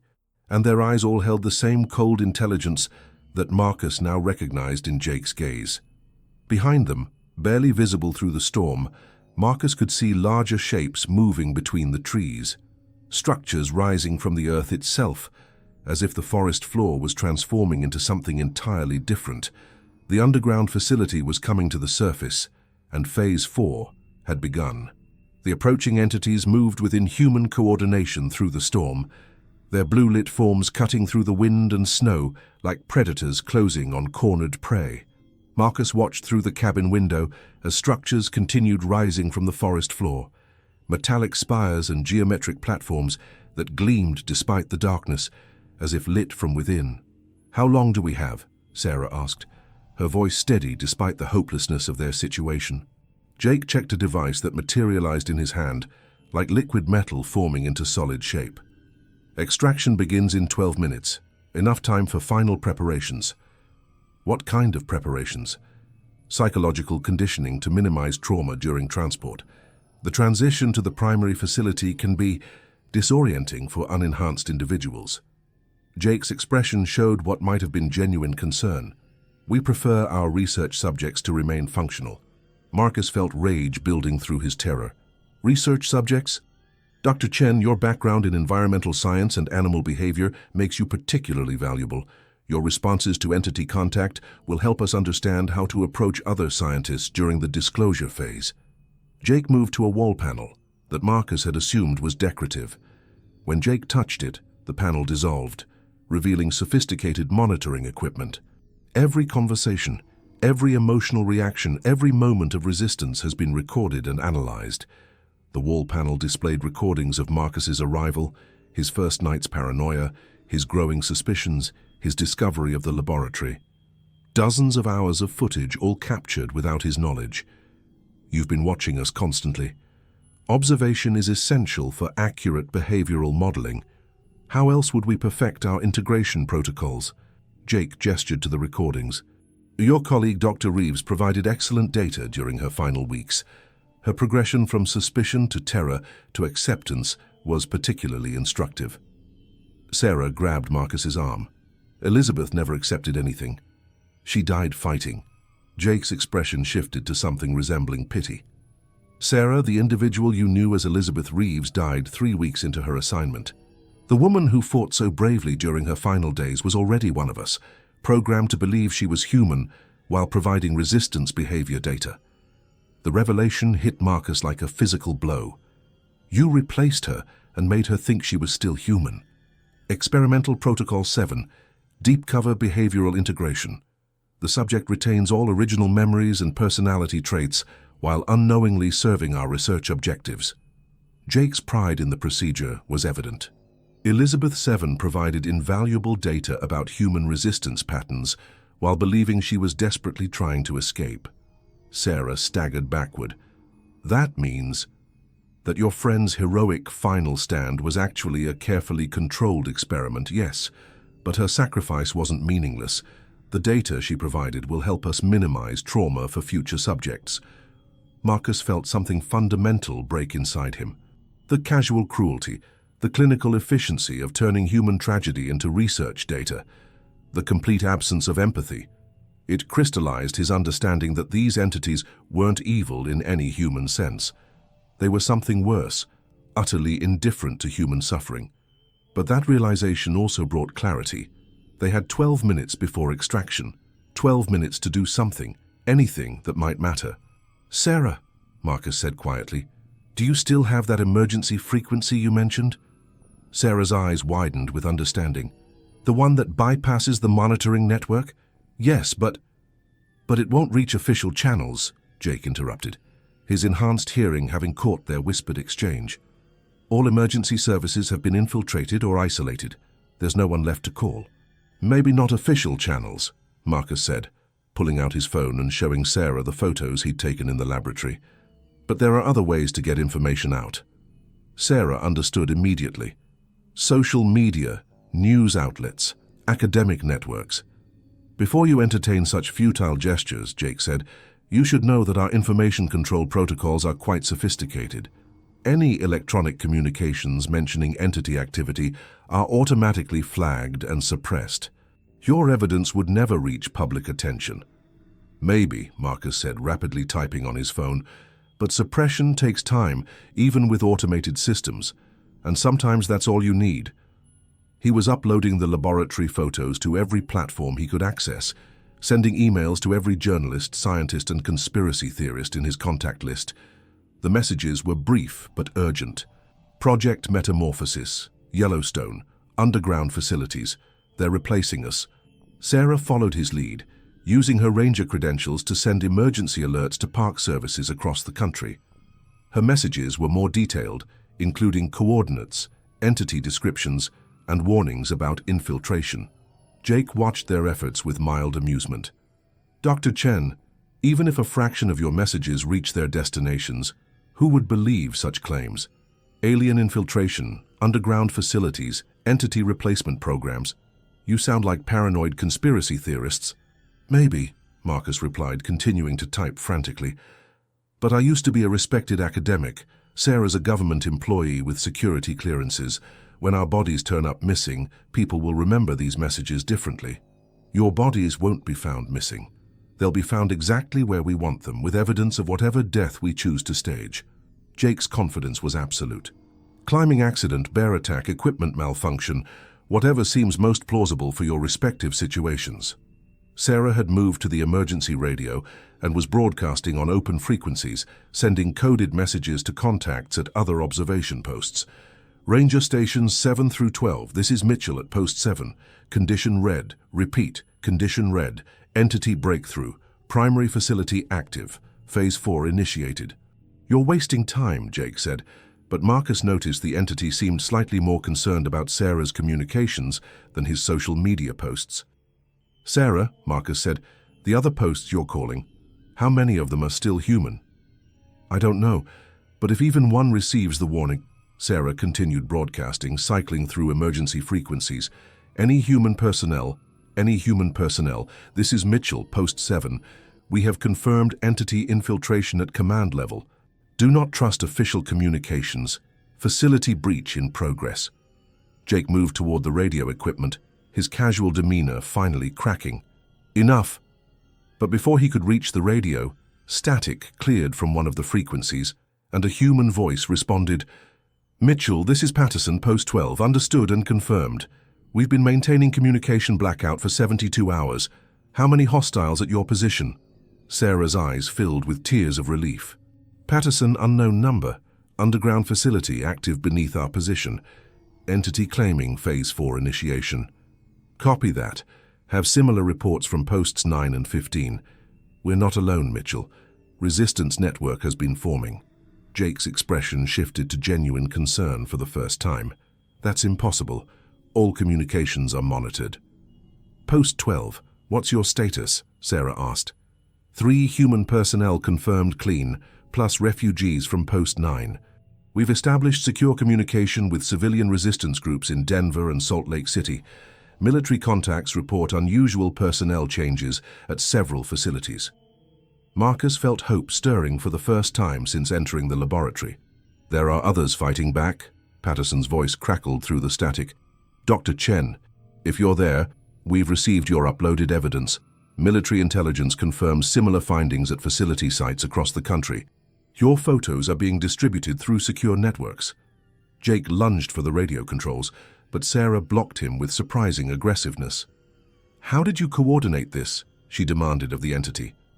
How many of us knew what was happening? More than they thought, Patterson's voice continued. Rangers aren't as isolated as they believed. We've been sharing information through unofficial channels for months. Their infiltration isn't as complete as they claimed. Jake stepped back from the radio, his features beginning to shift as his human disguise deteriorated under stress. This doesn't change anything. Local resistance is irrelevant when measured against global operations. Patterson, Sarah transmitted, requesting immediate assistance. Extraction team inbound at our location. Negative on immediate assistance, but we have a plan. Is the entity monitoring this frequency? Sarah looked at Jake, whose face was now obviously artificial in its perfection. Yes? Good. Let them hear this. We know about the other facilities. We know about the timeline. And we know their weakness. Jake's expression shifted to alarm. What weakness? Patterson's voice carried grim satisfaction. The underground installations require massive power sources to operate. Geothermal taps, quantum reactors, whatever they're using. But they also require maintenance by personnel who understand both alien technology and terrestrial engineering. So there aren't many entities who have that specialized knowledge yet. Most of their technical staff are still human, and humans can sabotage systems just as easily as maintain them. Through the storm, Marcus could see the approaching extraction team had stopped moving. The entities seemed to be receiving new communications, their coordinated advance dissolving into confused clusters. Jake activated his hand device, speaking rapidly in a language that sounded like digital static mixed with organic harmonics. The response came immediately, equally unintelligible but clearly urgent. What's happening? Marcus asked. Jake's artificial calm was completely gone now. Coordinated sabotage attempts at 7 primary facilities. Power grid disruptions, system failures, communication blackouts. Patterson, Sarah called into the radio, what's your tactical assessment? They rushed Phase 4 because they thought they had everything under control, but they underestimated human adaptability and overestimated their own infiltration success. Patterson's voice carried fierce satisfaction. Turns out there are more of us than they calculated, and we're harder to replace than they expected. Marcus grabbed the radio microphone. What do you need from us? Your location contains the primary coordination facility. If we can disrupt it, we can buy time for larger resistance operations. Can you access the underground installation? Jake stepped forward, his features now completely inhuman, beautiful but artificial, like a perfect sculpture brought to terrifying life. Dr. Chen, even if you could access the facility, you would only delay the inevitable. Phase 4 will complete with or without this particular installation. Maybe, Marcus replied, but delay might be enough. Outside, the extraction team was reorganizing, but their movements seemed less certain now. The blue lights flickered erratically, and some of the rising structures had stopped their emergence from the underground facility. Sarah, Patterson's voice continued, we're uploading facility schematics to your position. Emergency access points, power distribution, critical systems, whatever you can disrupt will help. Jake made one final attempt at persuasion. You're fighting for a species that has already failed. We offer improvement, evolution, perfection. Why choose extinction over enhancement? Marcus looked at the entity that had perfectly mimicked human friendship for months, at the storm raging outside, at Sarah frantically downloading resistance intelligence from their allies. Because extinction with humanity intact is better than survival as something else entirely. Even if it means suffering, disease, aging, death. Especially then, Sarah said firmly. Those aren't bugs in human nature, they're features. They're what makes life precious and choices meaningful. Jake's artificial features twisted in an expression of genuine incomprehension. I will never understand your species' attachment to dysfunction. And that, Marcus realized, is exactly why you'll lose. The cabin shook as something massive began rising directly beneath it, the floor cracking to reveal metallic surfaces emerging from below. But now, instead of feeling helpless, Marcus felt purpose. They had allies, they had intelligence, they had a target, and they had 12 minutes to either save humanity or die trying. The cabin floor buckled and split as metallic surfaces erupted from below, creating a jagged opening that revealed a shaft descending into blue-lit depths. Emergency lighting activated along the walls of the shaft, illuminating what appeared to be a service access tunnel leading directly into the primary facility. Patterson, Sarah transmitted urgently, we have direct access to the underground installation. Uploading visual confirmation now. She held her phone over the opening, streaming video of the facility's interior. Through the breach, Marcus could see corridors lined with alien technology, vast chambers filled with incomprehensible machinery and movement, entities in their true forms, tall and graceful, moving with purpose through spaces designed for beings larger than humans.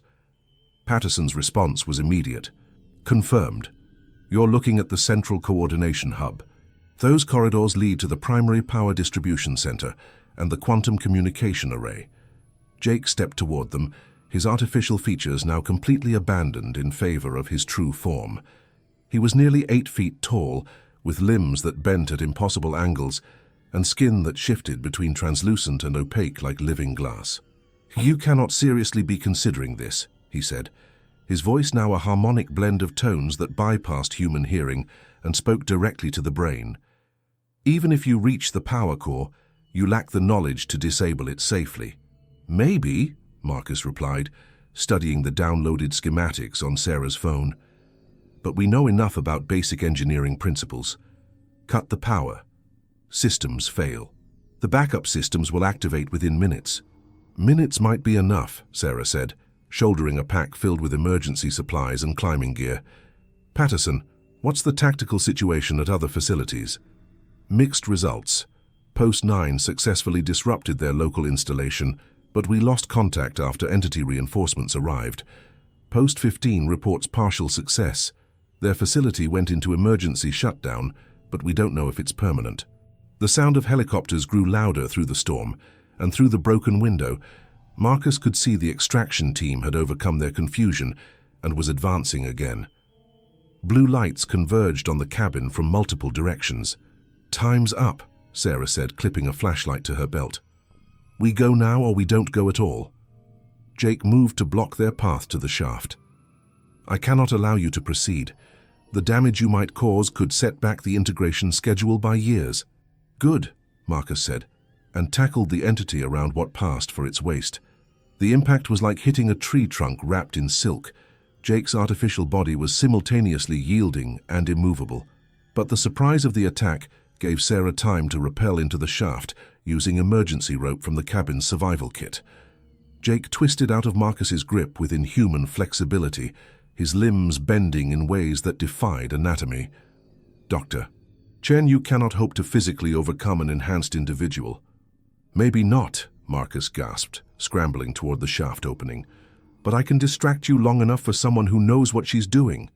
He dove through the opening just as Jake lunged for him, the entity's grasping hands missing him by inches. Marcus's descent was controlled by the same rope Sarah had used, but his technique was clumsy, sending him spinning and bouncing off the shaft walls. Below him, Sarah's flashlight beam cut through the alien darkness, revealing the true scope of the installation. The facility wasn't just underground, it was vast, stretching in all directions like a subterranean city. Corridors branched off from the main shaft at multiple levels, and through transparent sections of the walls, Marcus could see chambers filled with technology that hurt to look at directly. "Patterson," Sarah's voice echoed up the shaft. "We're inside. Requesting guidance to primary targets. Follow the main corridor to your left after you exit the shaft. Look for the chamber with the spinning rings. That's the power distribution center. The quantum array is 2 levels down from there." Marcus hit the shaft bottom harder than planned, his knees buckling on impact with the metallic floor. The corridor Sarah had entered was wide enough for vehicles, its walls lined with surfaces that displayed incomprehensible data streams in constantly shifting patterns. "Move," Sarah urged, pulling him to his feet. "Jake's probably calling for reinforcements." They ran through the corridor, their footsteps echoing strangely in the alien architecture. The installation was active. Machinery hummed in the walls, lights pulsed in rhythm with unknown processes, and occasionally they passed transparent windows, revealing chambers where entities worked at tasks that defied understanding. "Jesus," Marcus breathed as they reached an intersection. "How many of them are there?" "Too many," Sarah replied, consulting the schematics. "This way." The power distribution center was exactly as Patterson had described, a vast chamber dominated by 3 enormous rings that rotated around each other in complex orbital patterns. Energy arced between the rings in colors that didn't exist in normal human experience, and the air itself seemed to thrum with barely contained power. "How do we shut this down?" Marcus asked, staring at the alien machinery. Sarah was already studying control panels that lined the chamber's walls. Patterson said the principles are similar to any power grid. Find the main disconnect, isolate the power source, force an emergency shutdown. But as she reached for what appeared to be a control interface, alarms began sounding throughout the facility. Not human alarms, harmonic wails that seemed designed for entirely different hearing ranges. "They know we're here," Marcus said.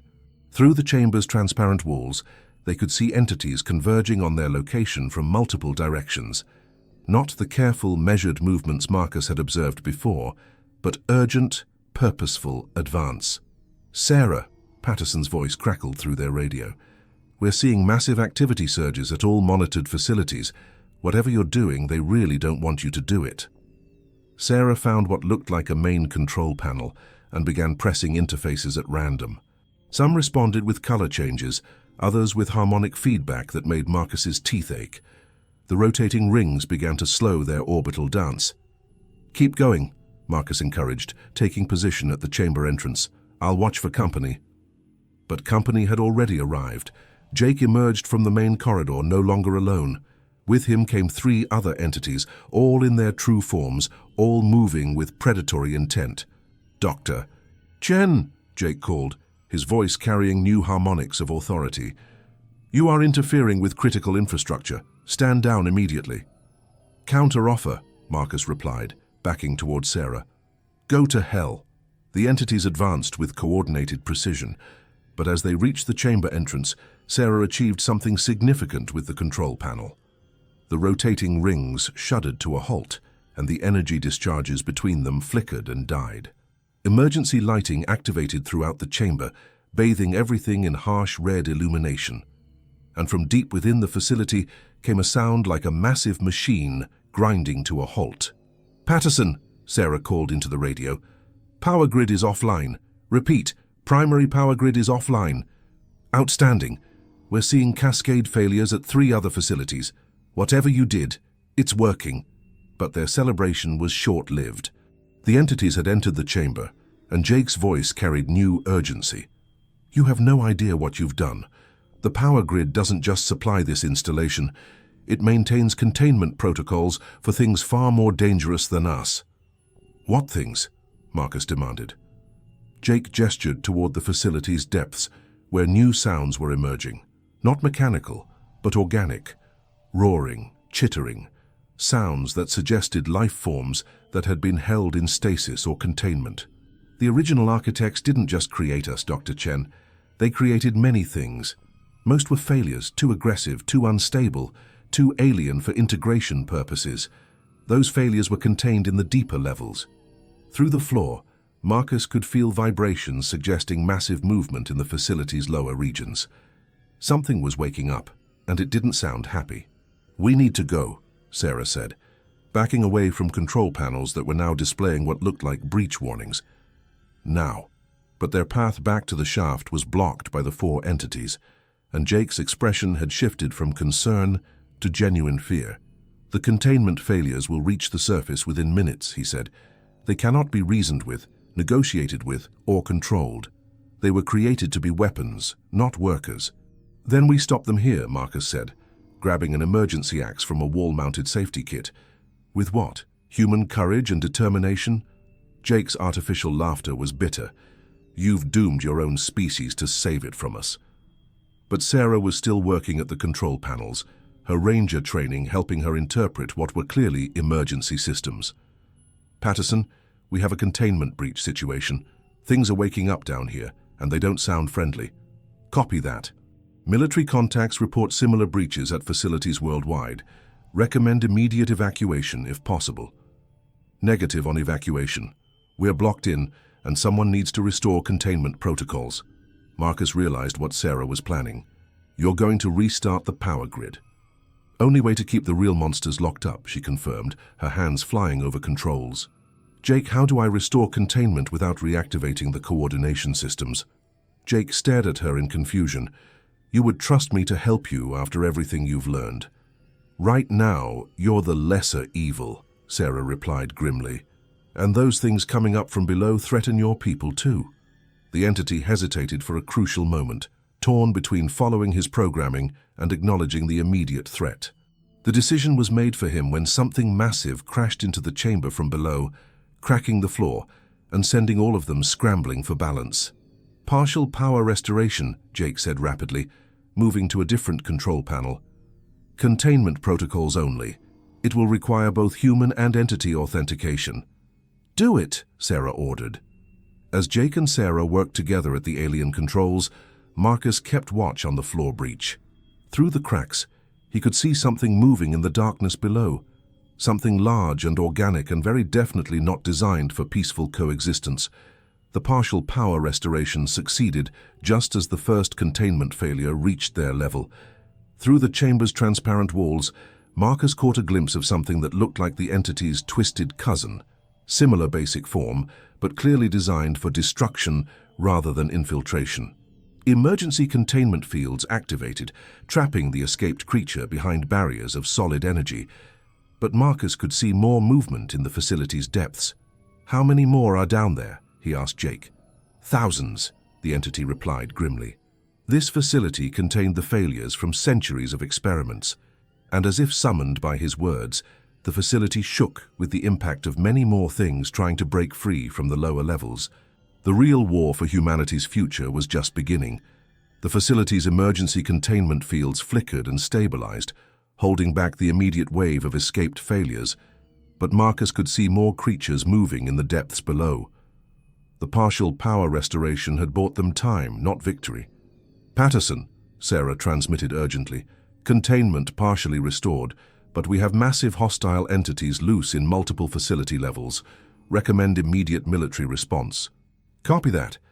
NORAD confirms similar breaches at installations in Colorado, Nevada, and Alaska. Military assets are being deployed, but response time is measured in hours, not minutes."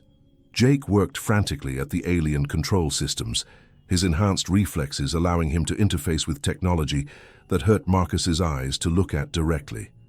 The containment fields are temporary measures only. The failures will adapt to the energy frequencies within 30 minutes. Then we get out of here, Marcus said. But even as he spoke, the sound of combat echoed from the corridors outside their chamber. The extraction team Jake had summoned was now fighting the same escaped creatures that threatened them all. Through the chamber's transparent walls, Marcus watched entity security forces engaging something that looked like a cross between a spider and a shark, but the size of a small car. The entity weapons, energy discharges that appeared as controlled lightning, barely slowed the creature's advance. "The access shaft," Sarah said, pointing toward their entry point. "Can we reach it?" Jake shook his head grimly. "Multiple breach points between here and the surface. The failures are spreading throughout the installation, faster than containment can be restored." As if to emphasize his point, something crashed through the chamber's wall behind them. Not one of the spider-shark hybrids, but something worse. It moved like liquid mercury, but maintained a roughly humanoid shape, and where it touched the alien machinery, the technology simply dissolved. Dissolution prototype, Jake identified with what sounded like fear. They were designed to break down enemy fortifications at the molecular level. The creature flowed toward them, leaving a trail of corroded metal and sparking electronics. Marcus grabbed Sarah's hand and pulled her toward the only exit that wasn't blocked by either entities, failures, or dissolution trails. "This way." They ran through corridors that were becoming increasingly chaotic as the facility's automated systems tried to cope with multiple containment breaches. Emergency barriers slammed down at random intervals, forcing them to take detours through sections of the installation that clearly weren't designed for human occupation. "Patterson," Sarah gasped into her radio as they ran. "We're mobile but trapped inside the facility. Multiple hostile entities loose. Request extraction support if available." "Negative on extraction. All available aircraft are being diverted to military response. You need to find your own way out." Behind them, Marcus could hear Jake following, but the entity was also coordinating with his own kind through harmonic communications that sounded like digital screaming. The conversation seemed urgent and increasingly desperate. "What are they saying?" Marcus asked during a brief pause behind an emergency barrier. "Facility 7 is lost," Jake translated. "Command is ordering general evacuation of all non-essential personnel. The failures are spreading faster than containment protocols can be implemented." "What about the other facilities?" "Mixed reports. Some installations have successfully restored containment. Others..." Jake's artificial features showed something resembling grief. "Others have been overrun completely." They reached an intersection where multiple corridors converged, and Sarah consulted the facility schematics on her phone. "Her emergency exit 3 is 200 meters that way." She pointed down a corridor that looked like it had been carved by something with very large claws. "But we'll have to cross 3 breach zones." "Breach zones?" Their answer came in the form of a sound like metal being torn apart, and something that looked like a living shadow poured around the corner ahead of them. Where it touched the walls, the alien technology went dark, as if the shadow creature drained energy from everything around it. "Energy vampire," Jake identified. "Another failure. They were designed to disable enemy power sources but proved impossible to control." The shadow creature flowed toward them with predatory intent, and Marcus realized with horror that his flashlight was dimming as it approached. "Back!" Sarah shouted, pulling him down a different corridor. "It's feeding on our electrical equipment." But their retreat led them deeper into the facility, away from the surface and toward sections where the architecture became increasingly alien. The corridors widened into vast chambers, filled with machinery that defied physics, and the air itself seemed to thicken with energies that made human nervous systems misfire. "Where are we?" Marcus asked, feeling disorientation creep through his thoughts. Jake consulted a device that materialized from his artificial flesh. "Deep archives. This section contains the original architect's historical records and genetic libraries." "Is there another way to the surface?" "Yes, but..." Jake hesitated. "The archives contain information that your military will want. Genetic templates for all the failures, control protocols, containment technologies. If you can reach the central core and download that data, we become more valuable alive than dead." Sarah finished. Patterson, are you copying this? Affirmative. Military intelligence confirms high priority for any recovered alien technology. Can you access their databases? Marcus looked around the archive chamber, its walls lined with storage devices that hummed with barely contained information. Jake, can you help us download this data? The entity stared at him with an expression of profound conflict. Providing that information would compromise every facility operation worldwide. It would end our integration program permanently. Your integration program is already over, Sarah pointed out. Those things you released won't distinguish between humans and entities when they reach the surface. They'll kill everyone. Jake was quiet for a long moment, processing implications that his artificial mind hadn't been programmed to handle. Finally, he nodded. The central archive is through there. He pointed to a corridor that glowed with its own internal light. But accessing it will trigger final security protocols. The entire facility will begin self-destruction to prevent data loss. How long do we have? 10 minutes from activation to complete facility destruction. Sarah and Marcus exchanged a look. 10 minutes to download potentially terabytes of alien technology and genetic information, then escape from a facility that was already overrun with hostile creatures and about to self-destruct. Do it, Marcus said. The central archive was a sphere suspended in the center of a vast chamber, surrounded by energy fields that made the air shimmer like heat distortion. Jake interfaced with the sphere directly, his artificial flesh merging temporarily with the alien technology. Download initiating, he announced. Sarah, you'll need a storage device capable of handling quantum-encrypted data streams. Sarah pulled out a military-grade data drive that had been part of her emergency equipment. Will this work? It will have to. Jake's features were becoming increasingly translucent as he interfaced with the archive. Marcus, monitor the entrances. The security protocols will summon every functioning entity in the facility to protect this location. As if summoned by his words, the harmonic alarms throughout the facility changed tone, becoming more urgent and directed. Through the chamber's entrances, Marcus could see entities converging on their position, but also the escaped failures, drawn by the same alarm signals. How long? Marcus called. 7 minutes for complete download, but the self-destruction sequence has activated. Facility destruction in 8 minutes, 15 seconds. Through the transparent walls, Marcus watched entities and failures engage in three-way combat. Entities trying to protect the archive, failures trying to destroy everything, and both sides trying to eliminate the humans who had caused the chaos. Patterson, Sarah transmitted, we have high-value intelligence downloading now, but we're trapped inside a facility that's about to self-destruct. Any ideas for extraction? Working on it. Military satellites show massive energy buildup at your location. If that facility explodes, it'll take out everything within a 5-mile radius. Including the observation post. Including everything. You need to get clear before detonation. But even as Patterson spoke, Marcus could see that escape was becoming impossible. The corridors leading away from the archive were filling with combat between entities and failures, and the facility's structure was beginning to shake apart as the self-destruction sequence progressed. Download complete, Jake announced, his form now barely solid. Data core contains complete genetic libraries, containment protocols, and facility location coordinates for installations worldwide. Sarah grabbed the data drive, which was now glowing with stored energy. Jake, is there an emergency transport system? Something designed to get personnel out quickly. The architects included quantum teleportation platforms for emergency evacuation, but they require specific genetic markers to activate. Entity markers. Both entity and human. The platforms were designed for the original research staff who were hybrid. Marcus understood immediately. You need to take us. We can't activate it ourselves. Jake looked at them with an expression that might have been sadness. Using the teleportation platform will permanently damage my matrix. I won't survive the transfer. And staying here will kill all of us, Sarah pointed out.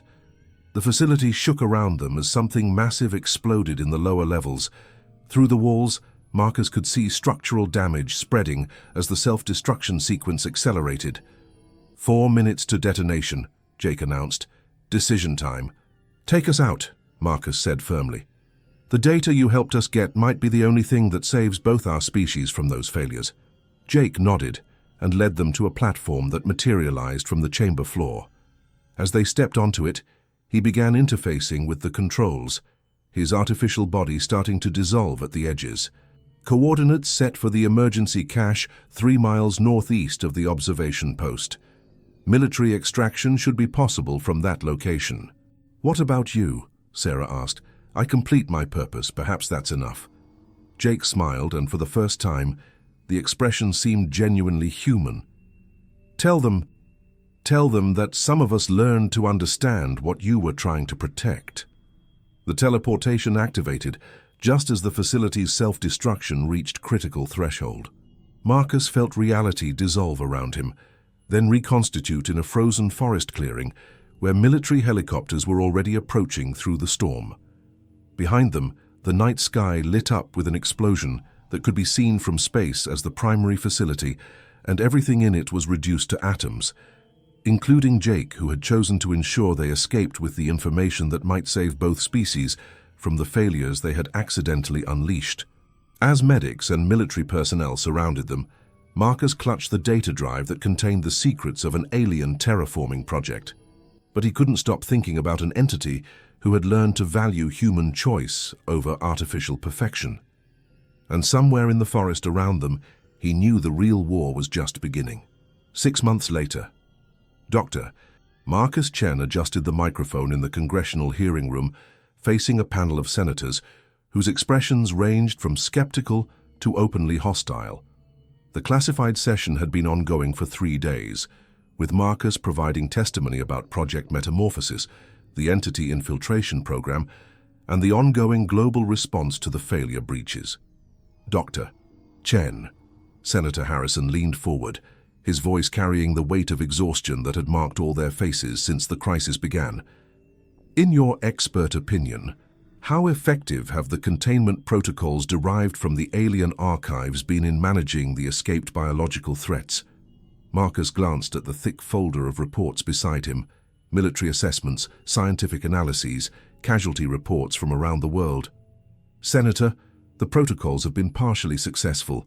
We've contained approximately 60% of the identified failures, but the remaining 40% have adapted beyond our current countermeasures. And the economic impact? Devastating.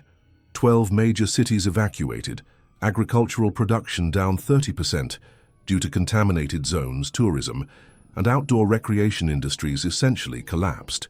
Marcus paused, remembering the satellite images of Denver's abandoned downtown, where something that dissolved concrete on contact had taken up residence. "But we're alive, and we're fighting back." Senator Morrison, no relation to the Jake that Marcus had known, shuffled through classified documents. "What about the entity cooperation protocols? How many of the infiltrators have voluntarily surrendered information?"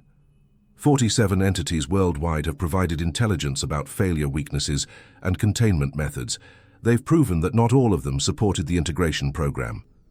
Marcus thought of Jake's final sacrifice, repeated by dozens of his kind who had chosen cooperation over conquest. Many were as horrified by the failure releases as we were. And the ones who didn't cooperate. Marcus's expression hardened. "Military assets have been quite effective in locating and neutralizing non-cooperative entities. The quantum signature detection systems we developed from the archive data make concealment nearly impossible." Outside the hearing room's secured windows, Marcus could see the changed landscape of Washington, D.C. Anti-entity detection arrays topped every government building, quantum scramblers prevented infiltration by energy-based failures, and automated defense systems provided 24-hour protection against threats that conventional weapons couldn't stop. The world had adapted, but at a cost that would reshape human civilization. 3 weeks later, northern Montana.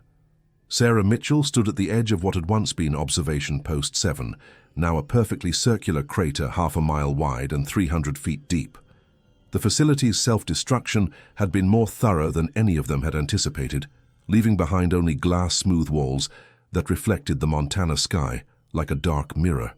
"Any regrets?" asked Dr. Patricia Vance, the xenobiologist who had replaced Marcus as the region's primary researcher. The area was now classified as a Level 5 containment zone, monitored by teams that rotated in from military installations every 2 weeks. About stopping the entity program? None. Sarah checked her radiation detector, still clear after all these months. About the failures we released? Every day. They walked the crater's perimeter, noting the memorial markers that had been placed for the humans and entities who had died in the facility's destruction. Jake Morrison's marker read simply, Entity Designation J7, chose sacrifice over survival. The integration attempts have stopped completely, Dr. Vance reported.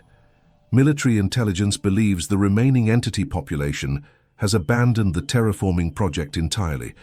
They're focused on failure containment now, same as us. Common enemy makes strange allies, Sarah observed. The joint operations in Alaska were more effective than anyone expected, because they understand the failures better than we do. They know which ones can be reasoned with, which ones can only be destroyed, and which ones, Dr. Vance shuddered, which ones we just have to avoid until we develop better countermeasures. Sarah's radio crackled with an update from the regional command center. All stations, this is Control. We have confirmed neutralization of the dissolution entity in the Bitterroot Mountains. Repeat, Montana Sector 7 is now classified as contained. Good news was rare enough that both women smiled. Each successful containment meant fewer nightmares for everyone, fewer abandoned towns, fewer families relocated to safer regions. What's next for you? Dr. Vance asked as they prepared to return to the monitoring station. Congressional advisory position. They want someone with direct entity contact experience to help develop long-term coexistence protocols. Sarah looked back at the crater. Turns out there are a lot more entities than we thought, and most of them never supported the integration program. They were conscripts, not volunteers. Think we can work together? Humans and entities? We have to. The failures aren't going to contain themselves, and neither species can handle them alone. Sarah's expression was grim, but determined. Jake proved that cooperation was possible. Maybe his sacrifice will mean something after all. 1 year later, University of Colorado, Boulder. Marcus stood before a classroom of graduate students, the same eager faces he'd seen in his teaching career before Northwestern, before the disgrace, before Yellowstone changed everything. But the subject matter was different now. Xenobiology wasn't a field that existed 2 years ago, he began, clicking to the first slide of his presentation. Today, it's the fastest-growing scientific discipline in human history. The slides contained failure specimens, entity technology integration projects, and joint human-entity research stations where cooperative entities help develop countermeasures for their uncontrolled cousins. Dr. Chen, a student raised her hand. Is it true that some of the entities are applying for citizenship status? Yes. 17 entities have formally requested legal recognition as refugees from their own species' terraforming project. They've provided extensive intelligence about failure behavior patterns in exchange for protection from both hostile failures and anti-entity military operations. Another student. What about the reports of hybrid communities, humans and entities working together in isolated settlements? Marcus smiled. Those reports are classified, but I can say that creative solutions to coexistence are being explored in several locations. Some entities have proven remarkably adaptable to human cultural norms, and their enhanced capabilities make them valuable allies in failure-prone regions. After class, Marcus walked across a campus that had been transformed by the crisis. Every building sported quantum detection arrays, students carried emergency beacons tuned to failure frequency signatures, and the psychology department had added an entire program devoted to post-contact stress adaptation. His office overlooked a memorial garden dedicated to the Yellowstone revelation victims, the euphemistic term for everyone who had died during the initial entity contact and failure release events. Jake's name was there, along with Dr. Elizabeth Reeves, Patterson from Post 12, and thousands of others who had paid the price for humanity's first contact with non-terrestrial intelligence. The knock on his door interrupted his reflection. Come in. Sarah entered, looking professional in her new role as Director of Interspecies Cooperation for the Department of Homeland Security. How's the teaching going? Better than expected. These kids adapt faster than their professors do. Marcus gestured for her to sit. How's Washington treating you? like a necessary evil. Half the government wants to eliminate every entity on Earth, the other half wants to recruit them as super soldiers. I'm trying to find the middle ground, where we can all survive what we've unleashed. Marcus opened his desk drawer and withdrew an object that glowed faintly with its own internal light. A communication device gifted by one of the cooperative entities. Any word from the Northern Territories? The Quebec containment operation was successful. 3 more dissolved entities neutralized. No human casualties. Sarah's expression was cautiously optimistic. We're winning, Marcus. Slowly, expensively, but we're winning. And the cost? High. Always high. Sarah looked out the window at students who had never known a world without alien contact. But ask me if it was worth it, and I'll say yes every time. The integration program would have succeeded if we hadn't stopped it. Humanity would have been replaced gradually, efficiently, without even knowing what we'd lost. Marcus activated the communication device, which projected a holographic message from entity designation S12, one of their most reliable allies. Failure incursion detected in grid sector 77 Alpha. Joint response team recommended. Human leadership essential for civilian evacuation protocols. Duty calls, Sarah said, standing. You coming? Marcus looked around his comfortable office, at the academic life he'd rebuilt from the ruins of his career, at the students who would never have to face the choice between human imperfection and artificial improvement. Just like old times, he said, grabbing his emergency kit. 2 years later, personal journal entry. The nightmares have mostly stopped. Sarah says hers have too, though we both still wake up sometimes when the wind sounds like alien harmonics. The world has found its new normal, though normal includes things we never imagined possible. Today marks the 2nd anniversary of the Yellowstone revelation. The official reports call it First Contact Day, but those of us who were there know it was really Last Chance Day, the last chance humanity had to remain human on its own terms. The entity population has stabilized at around 800 individuals worldwide. Most live in designated cooperation zones, where they work with human researchers to develop failure countermeasures. A few have integrated into human communities so successfully that their neighbors sometimes forget they aren't technically human. The failure situation is under control but not resolved. We estimate 93 confirmed containments out of the original 147 escaped specimens. The remaining 54 are either in remote areas where they pose minimal threat or in containment zones that require constant monitoring. The terraforming installations have all been either destroyed or converted to joint research facilities.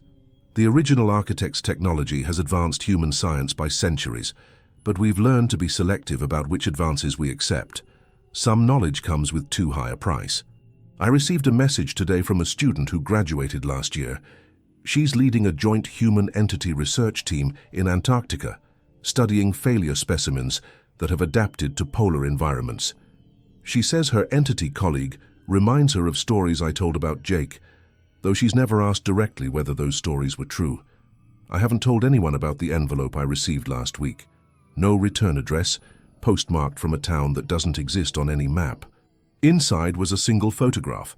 Jake, or something that looked exactly like Jake, standing in what appears to be a settlement built with both human and entity architecture. On the back, in handwriting I recognize, were the words, "Some of us learned to choose. Thank you for teaching us how." I don't know if it's real.